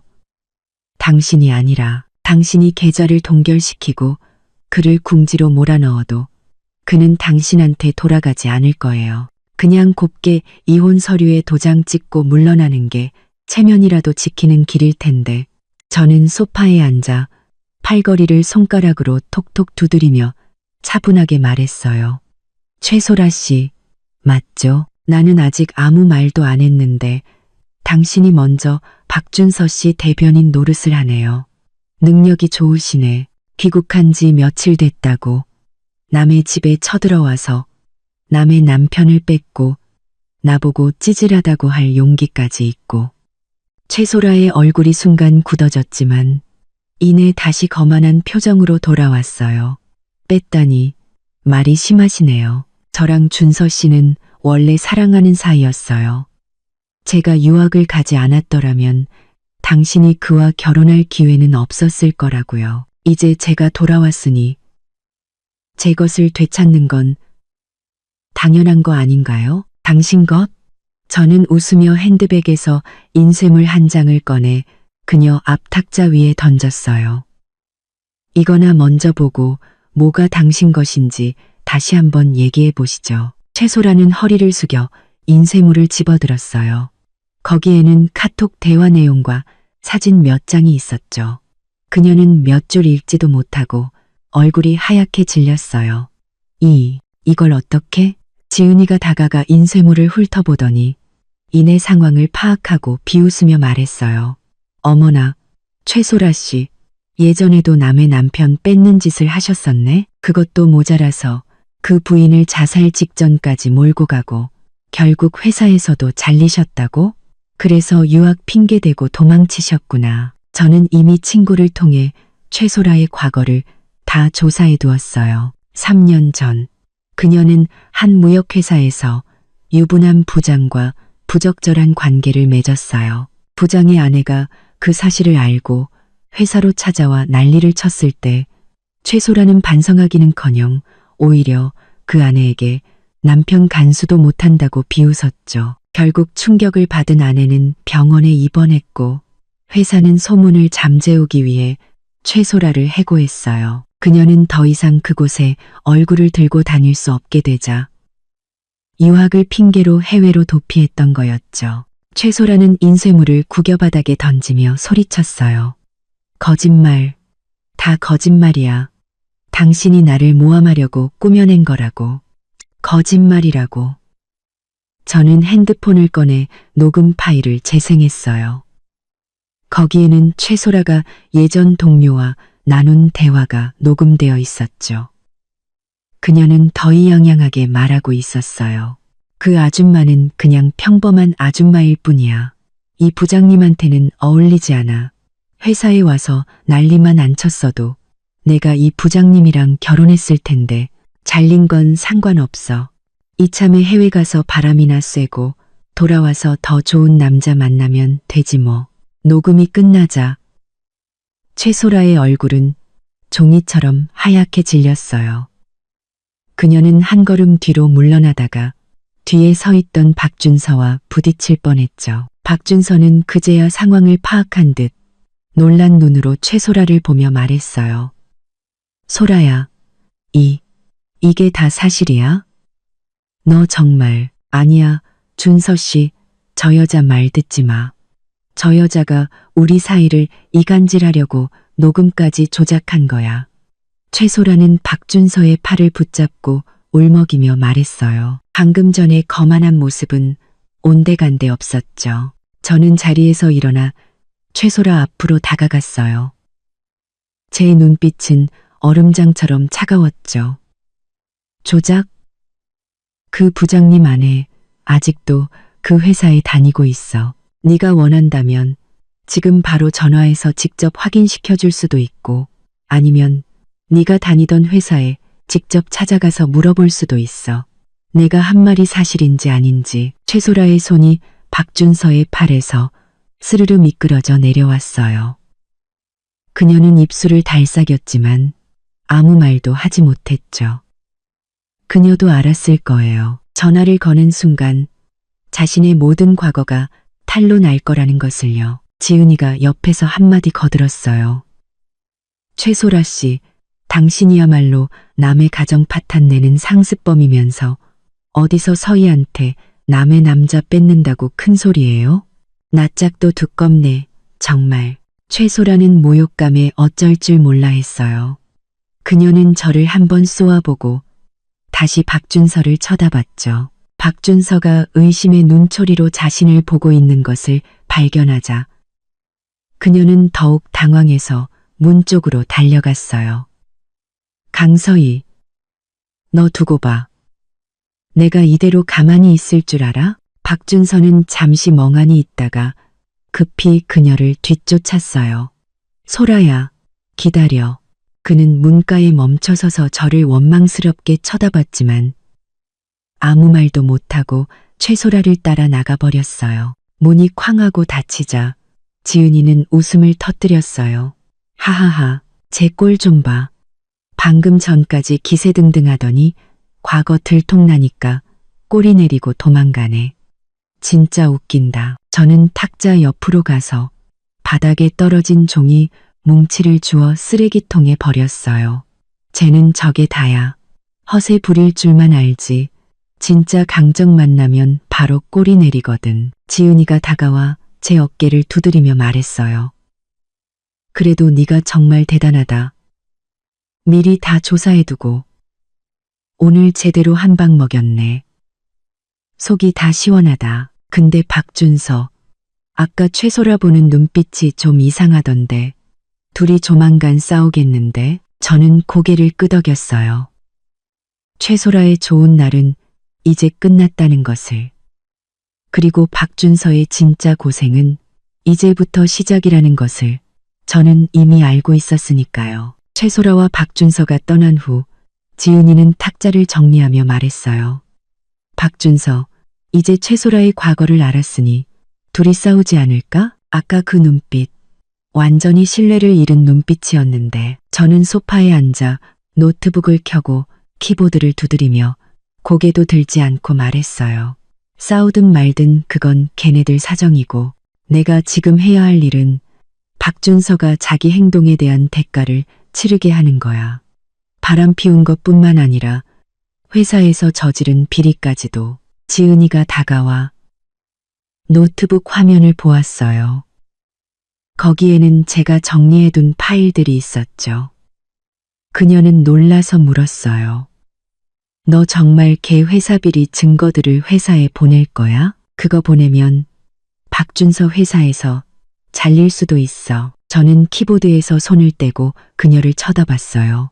걔가 그런 짓을 할 때 회사에서 잘릴 거라는 생각은 안 했을까? 작년에 출장비 허위로 청구해서 최소라랑 밥 먹은 돈까지 회사에 떠넘기고 지난달에는 경쟁사의 회사 고객 정보 몰래 팔아넘겨서 뒷돈까지 챙겼잖아. 다 걔가 자초한 일이야. 내가 시킨 게 아니라고. 사실 이 증거들은 제가 작년에 우연히 발견한 것이었어요. 한 번은 박준서가 술에 취해 핸드폰을 거실에 두고 잠들었는데 제가 충전해 주려다 우연히 낯선 번호와 나눈 카톡 대화 내용을 보게 됐죠. 거기에는 고객 정보와 뒷돈에 대한 내용이 가득했어요. 그때는 제가 잘못 봤을 거라고 믿고 싶어서 그와 싸우는 대신 조용히 대화 내용을 캡처해두고 친구를 통해 그의 경비 처리 내역을 확인해 봤어요. 그리고 제 예상이 맞았다는 것을 알게 됐죠. 저는 정리해둔 증거들을 2개의 파일로 나누었어요. 하나는 출장비 허위 청구 내역과 관련 대화 내용, 다른 하나는 고객 정보 유출 증거와 이체 내역이었죠. 그리고 박준서 회사 감사팀의 이메일 주소를 찾아 이 파일들을 압축해서 첨부했어요. 제목은 마케팅팀 박준서 대리 비리 제보라고 쓰고 증거 자료 첨부합니다. 라는 내용을 덧붙여 전송 버튼을 눌렀죠. 전송 완료라는 메시지가 떴을 때 제 마음은 놀랍도록 평온했어요. 박준서는 잘못을 저질렀고 그에 대한 대가를 치러야 했죠. 이건 제가 그를 망가뜨린 게 아니라 그가 스스로 자신의 경력을 망가뜨린 것이었어요. 오후 4시쯤 제 핸드폰이 갑자기 울렸어요. 낯선 번호였죠. 저는 잠시 망설이다 전화를 받았어요. 전화를 받자마자 박준서의 이성을 잃은 목소리가 터져 나왔어요. 강서희, 너지. 내 회사 일.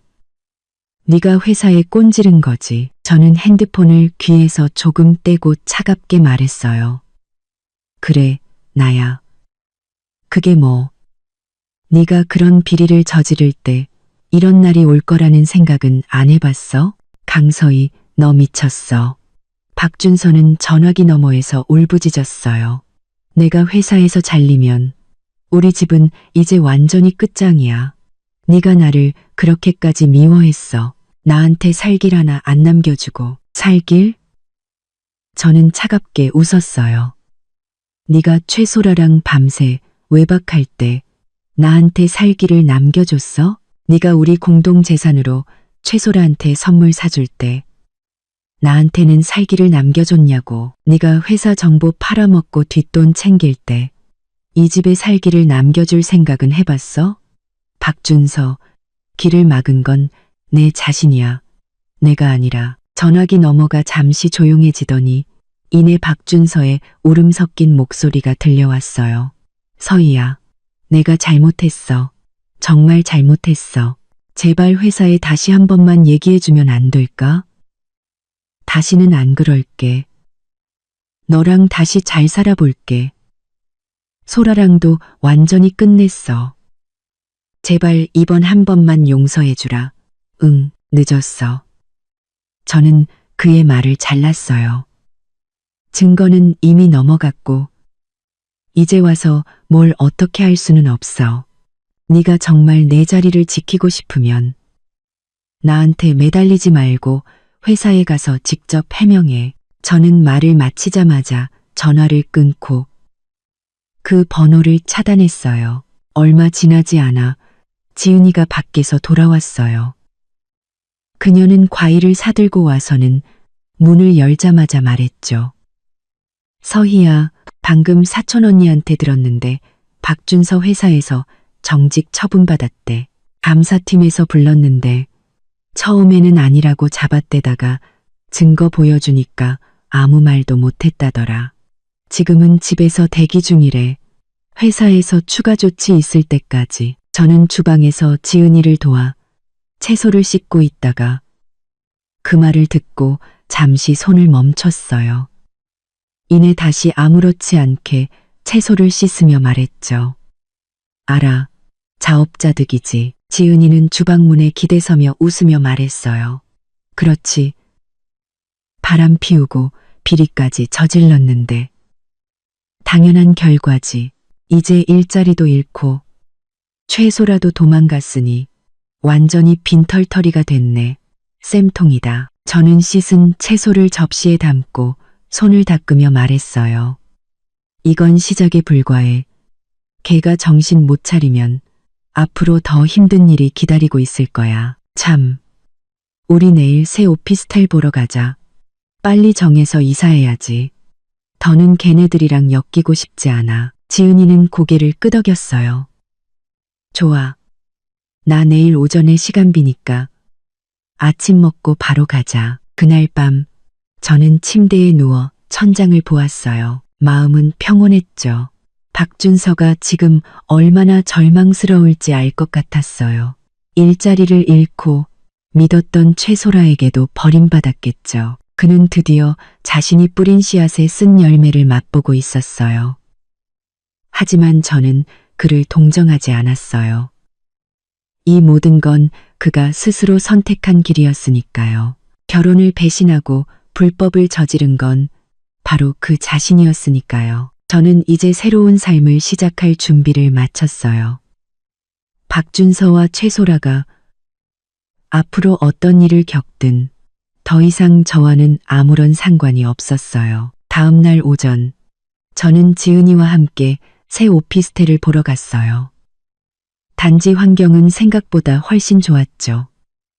조경이 잘 되어 있었고 동간거리도 넓었어요. 베란다에 서니 멀리 공원이 보였고 바람이 불 때마다 풀냄새가 실려왔어요. 지은이는 베란다 난간에 기대서며 웃으며 말했어요.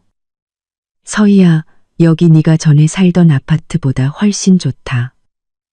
조용하고 안전하고 여기서 살면 마음 편하겠다. 제가 고개를 끄덕이며 거실 가구 배치에 대해 얘기하려는데 그녀의 핸드폰이 울렸어요. 사촌 언니였죠. 그녀는 전화를 받더니 몇 마디 듣지도 않고 눈을 반짝였어요. 웃음을 참지 못하며 전화를 끊고는 제게 다가와 흥분해서 말했죠. 서희야, 대박 사건이야. 박준서랑 최소라 완전히 끝장났어. 저는 들고 있던 평면도를 내려놓고 물었어요. 무슨 일인데? 언니가 방금 시장에서 박준선의 이웃 아주머니를 만났대. 그 아주머니 말이 어젯밤에 박준서가 집에 돌아와서 곰곰이 생각해보니 자기가 정직당한 게 다 최소라 때문이라는 생각이 들었나 봐. 그래서 최소라를 집으로 불렀는데 둘이 만나자마자 대판 싸웠대. 지은이는 마치 현장에 있었던 것처럼 생생하게 묘사했어요. 박준서가 처음부터 최소라한테 소리 질렀대. 너 때문에 내가 강서희랑 이렇게 되고 회사에서도 잘리게 생겼어. 너는 완전 재앙 덩어리야. 라고. 저는 눈썹을 치켜 올렸지만 아무 말도 하지 않았어요. 지은이는 계속해서 말했죠. 최소라도 만만치 않았대. 박준서, 너 양심도 없니? 네가 나한테 오고 싶어서 왔고 네가 바람 피우고 싶어서 피웠고 네가 비리 저질러서 잘린 걸 왜 나한테 뒤집어 씌워. 능력 없는 놈이 꼭 남 탓만 하더라. 라고 맞받아쳤대. 지은이는 최소라의 말투를 흉내내며 실감나게 말했어요. 그러다 박준서가 화나서 최소라를 잡으려 했는데 최소라가 피하면서 그를 밀치는 바람에 탁자 위 물컵이 엎질러졌대. 저는 평면도를 내려놓고 소파에 앉았어요. 그들의 싸움은 제게 아무런 감흥도 주지 않았죠. 둘이 싸우면 싸울수록 저는 더 편해질 뿐이었어요. 그들이 힘을 합쳐 저를 괴롭힐 일은 없을 테니까요. 지은이도 제 옆에 앉아 물을 한 모금 마시고 말을 이었어요. 근데 제일 재밌는 게 뭔지 알아? 최소라가 싸우다가 박준서 서재 서랍이 살짝 열려 있는 걸 봤대. 그 안에 편지 봉투가 보였는데 박준서가 화장실 간 사이에 몰래 열어봤더니 그 안에 현금이 몇백만 원이나 들어있었대. 박준서가 공동계좌에 안 넣고 몰래 숨겨둔 비상금이었던 거지. 그래서? 제가 물었어요. 그래서 최소라가 갑자기 싸움을 멈추고는 박준서가 화장실에서 몸 닦는 사이에 몰래 그 봉투를 자기 가방에 챙겨 넣었대. 그리고는 너랑 더는 말 섞기 싫어. 우리 다시는 보지 말자 라고 하고는 그냥 가버렸대. 지은이는 웃음을 참지 못했어요. 박준서는 화장실에서 나와서 최소라가 간 걸 보고도 별 생각 없다가 나중에 서랍에서 돈 꺼내려다 돈이 없어진 걸 알고는 급히 최소라한테 전화했대. 근데 최소라는 이미 걔 번호를 차단하고 카톡도 삭제한 뒤였지. 호텔에 찾아가니 아침에 이미 체크아웃하고 사라졌다고 하더래. 저도 입가에 미소가 번졌어요. 최소라는 원래부터 자기밖에 모르는 이기적인 사람이었으니까요. 이제 박준서가 일자리도 돈도 없으니 그에게 붙어 있을 이유가 없었겠죠. 돈을 챙겨 도망치는 건 그녀가 할 법한 일이었어요. 박준서는 지금 완전히 이성을 잃고 동네에서 최소라 욕을 하고 다닌대. 사기꾼이라고 자기 돈 훔쳐갔다고. 경찰서에 가서 신고까지 했는데 경찰이 돈의 출처를 물으니까 제대로 대답도 못하고 그냥 돌아왔다더라. 지은이는 덧붙였어요. 이웃 아주머니 말이 박준서가 어젯밤에 한숨도 못 자고 집에서 물건을 부쉈대. 아침에 나올 때는 눈이 토끼처럼 빨갛고 머리는 산발을 하고 있어서 완전히 폐인 같았다고 하더라. 저는 핸드폰을 켜서 동결된 공동계좌를 확인했어요. 돈은 그대로 있었죠. 마음이 더욱 편안해졌어요. 자업자득이지. 만약 그가 나랑 잘 살고 최소라랑 엮이지만 않았어도 비리만 안 저질렀어도 지금 이렇게 되지는 않았을 텐데. 지은이는 고개를 끄덕였어요. 그러게, 이게 바로 인과응보지. 걔는 최소라가 진심으로 자기를 좋아하는 줄 알았겠지만 사실 최소라는 걔 돈만 보고 만났던 거야. 이제 돈도 일자리도 없으니 당연히 도망가지. 우리는 새 오피스텔에서 잠시 더 머물다가 입주 날짜를 확정하고 집으로 돌아왔어요. 단지를 걸어 나오면서 지은이는 계속해서 박준서 얘기를 했죠. 언니 말이 박준서가 오늘 아침에 언니한테 전화해서 최소라 좀 찾아달라고 부탁했대. 언니가 나는 못 도와줘. 내 일은 네가 알아서 해라고 하고 끊어버렸다더라. 이제 아무도 걔를 안 도와주네. 다 걔가 자초한 일이지. 저는 길가에 핀 꽃들을 보았어요. 마음은 평온했죠. 박준서와 최소라의 결말은 그들이 스스로 선택한 것이었어요. 한 명은 결혼을 배신했고 한 명은 돈을 탐냈죠. 결국 서로를 이용하다가 함께 몰락한 거예요. 그들이 받아야 할 마땅한 벌이었죠. 저는 이제 곧 새 오피스텔로 이사해서 새로운 삶을 시작할 거예요. 그 불쾌했던 사람들과 사건들은 모두 과거가 될 것이고 더 이상 저를 괴롭히지 못할 거예요. 새 오피스텔에서 돌아온 다음 날 오후, 저는 지은이네 집 객실에서 짐을 정리하고 있었어요. 다음 주면 입주할 수 있어서 미리 짐을 싸두면 편할 것 같았죠. 막 옷을 개어 상자에 넣고 있는데 거실에서 지은이가 누군가와 얘기하는 소리가 들렸어요. 목소리에 짜증이 섞여 있었죠. 저는 택배 기사인 줄 알고 신경 쓰지 않았어요. 그런데 지은이가 저를 불렀죠. 서희야, 잠깐 나와봐. 너 찾는 사람 왔어. 객실에서 나가자 거실 중앙에 서 있는 박 여사가 보였어요.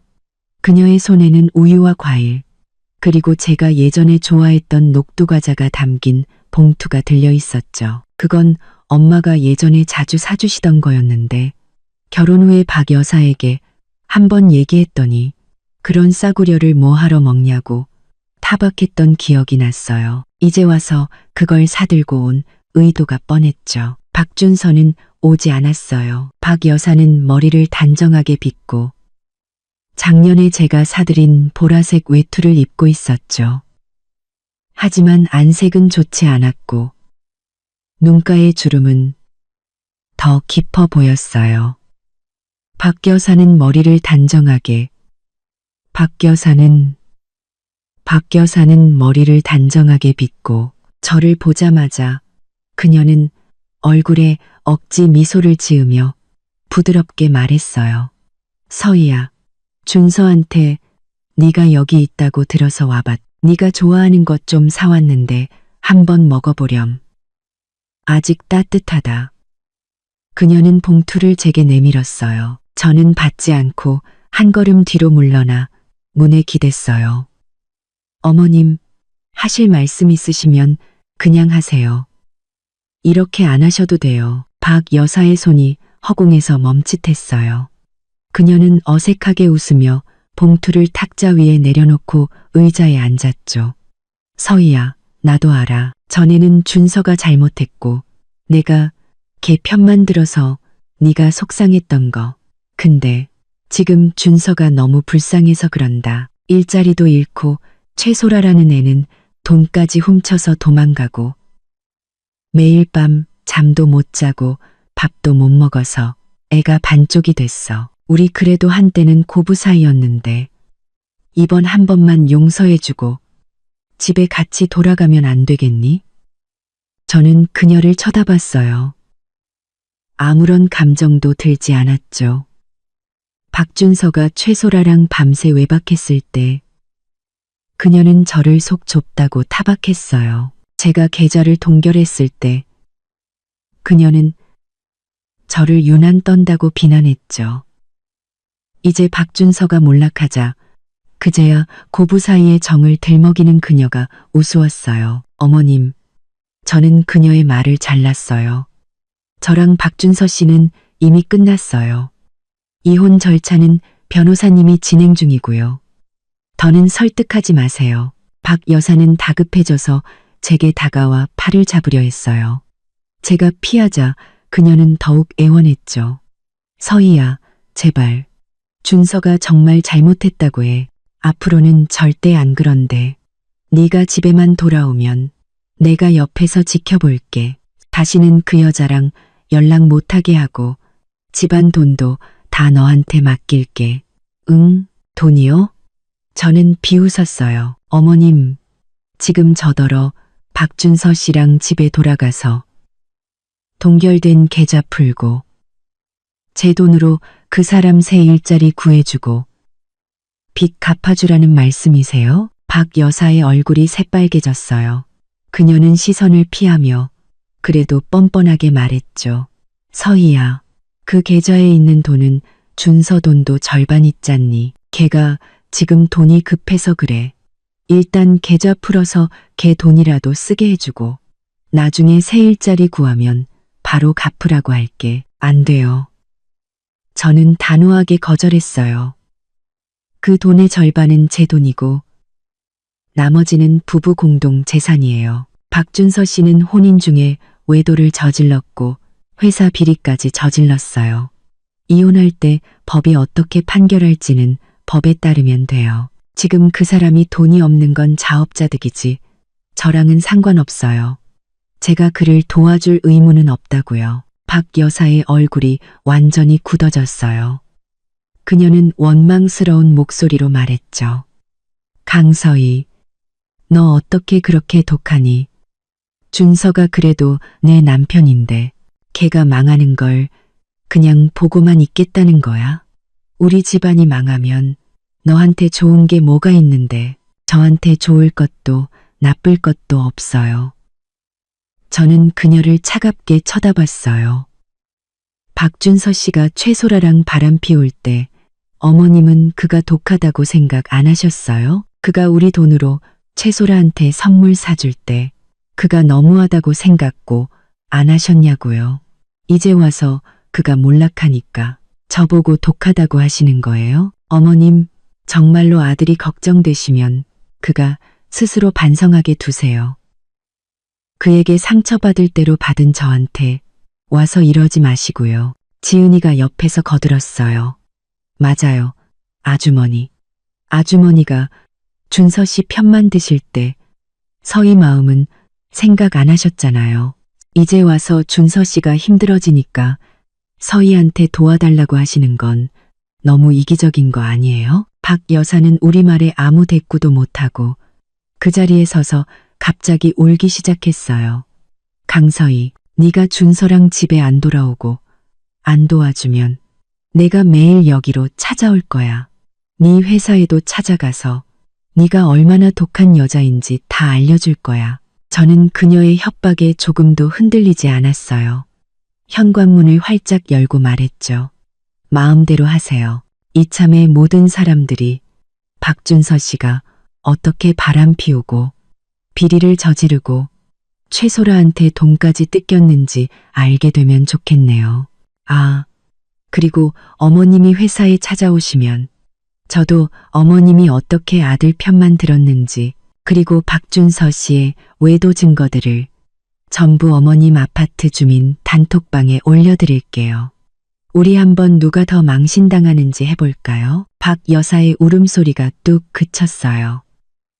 그녀는 저를 믿을 수 없다는 눈으로 쳐다봤죠. 예전에는 자기 말이라면 뭐든지 듣던 제가 이제 와서 자신을 협박하는 것이 믿기지 않는 눈치였어요. 저는 문을 가리키며 더욱 차갑게 말했어요. 어머님, 가져오신 물건들은 도로 가져가세요. 저는 필요 없어요. 그리고 다음에 또 찾아오시면 그때는 주거침입으로 신고할 겁니다. 이제 그만 가주시죠. 박 여사는 그 자리에 서서 얼굴이 파랗게 질렸다가 결국 저를 한번 쏘아보고는 탁자 위에 봉투를 들고 문을 박차고 나가버렸어요. 문이 닫히자 지은이는 안도의 한숨을 내쉬었어요.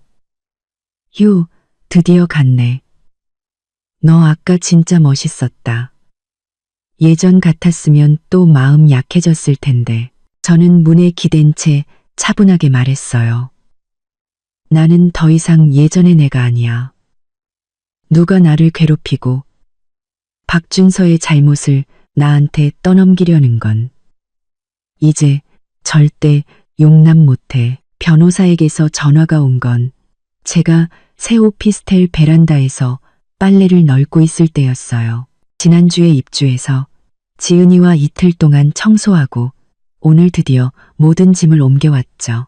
남향인 베란다는 햇볕이 잘 들어와 기분이 좋았어요. 전화를 받자 변호사의 밝은 목소리가 들려왔어요. 강서희 씨, 좋은 소식입니다. 박준서 씨 측에서 드디어 이혼 조건에 합의했습니다. 공동계좌에 있던 1억 5천만 원 중 강서희 씨가 8천만 원을 갖는 것으로 하고 강서희 씨의 혼전 재산과 개인 물품은 모두 강서희 씨 소유로 인정했습니다. 더 이상 이의를 제기하지 않겠다고 하니 내일 바로 구청에 가서 이혼 신고를 할 수 있겠습니다. 저는 빨래를 널던 손을 멈췄어요. 기쁘다기보다는 이제 정말 모든 게 끝났다는 해방감이 들었죠. 네, 감사합니다. 변호사님, 내일 시간에 맞춰 가겠습니다. 전화를 끊자 거실에서 지은이가 수박을 들고 나왔어요. 이혼 문제 다 해결됐나 보네. 내가 걔가 분명히 합의할 거라고 했잖아. 지금 걔 처지에 무슨 배짱으로 조건을 걸겠어. 저는 수박을 한 조각 받아 먹었어요. 달콤한 과즙이 입안에 퍼졌죠.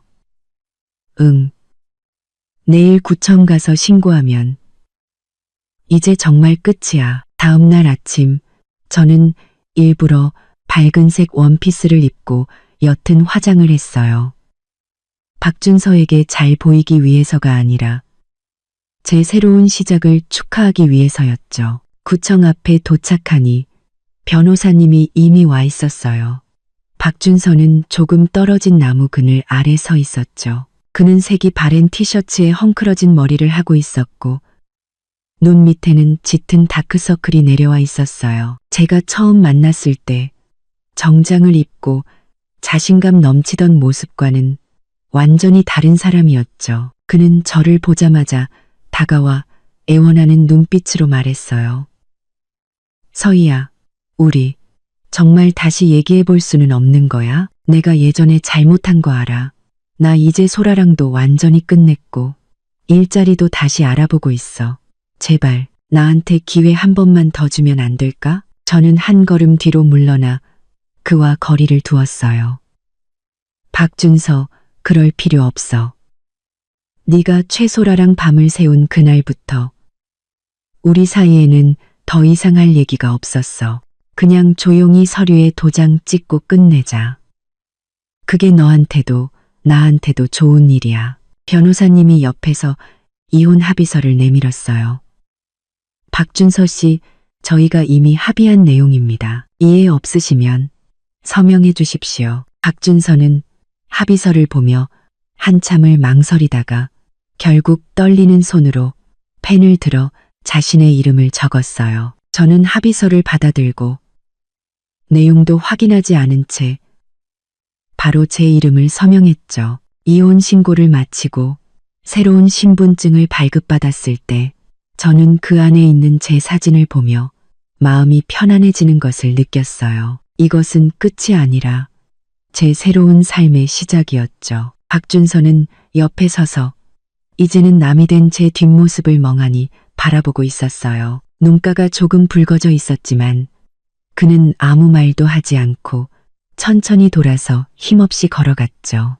그 뒷모습이 유난히 초라해 보였어요. 저는 더 이상 그를 쳐다보지 않고 변호사님께 감사 인사를 드린 후 택시를 타고 새 오피스텔로 돌아왔어요. 집에 들어서자 지은이가 해바라기 꽃다발을 들고 저를 맞이했어요.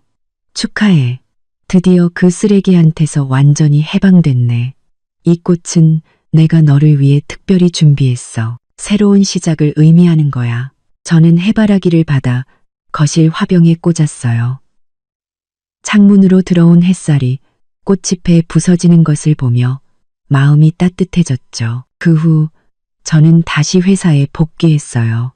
제 사정을 알게 된 팀장님은 저를 위로해 주시고 중요한 프로젝트까지 맡겨주셨죠. 주말에는 지은이와 쇼핑을 하거나 영화를 보고 가끔은 엄마 집에 가서 함께 시간을 보냈어요. 엄마는 제 이혼 소식을 듣고 저를 나무라기는커녕 진작에 헤어지지 그랬어.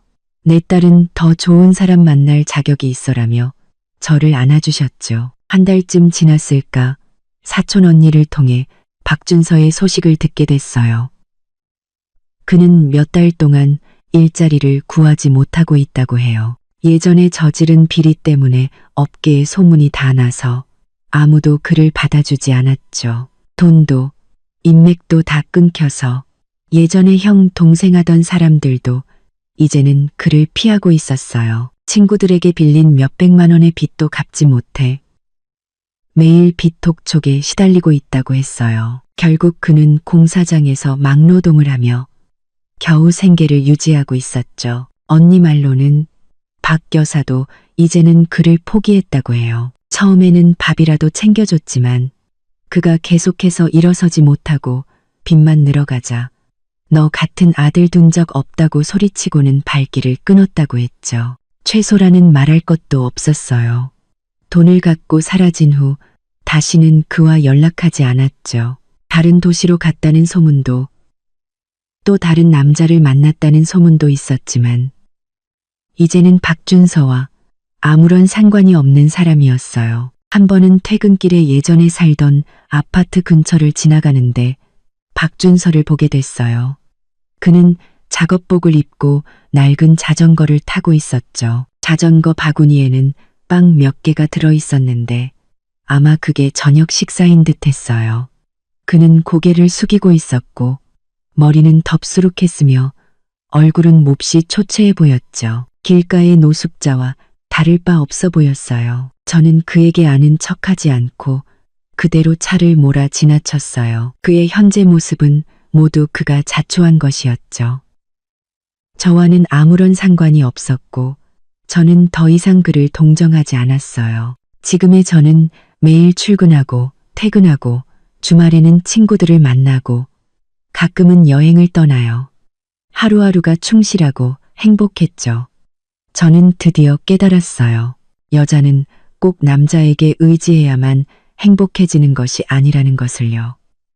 제 힘으로도 얼마든지 멋지게 살 수 있었죠. 그 불행했던 과거는 마치 악몽 같았어요. 이제 꿈에서 깨어나 햇살 가득한 미래를 맞이하고 있었죠. 저는 더 이상 박준서를 중심으로 돌며 상처받아도 아무 말 못하던 강서희가 아니었어요. 지금의 저는 오직 저 자신을 위해 살아가고 있었죠. 그리고 이것이 바로 제가 원하던 삶이었어요. 오늘 이야기는 여기까지입니다. 영상이 마음에 드셨다면 좋아요와 구독 부탁드립니다. 그럼 저희는 다음 영상에서 다시 만나요.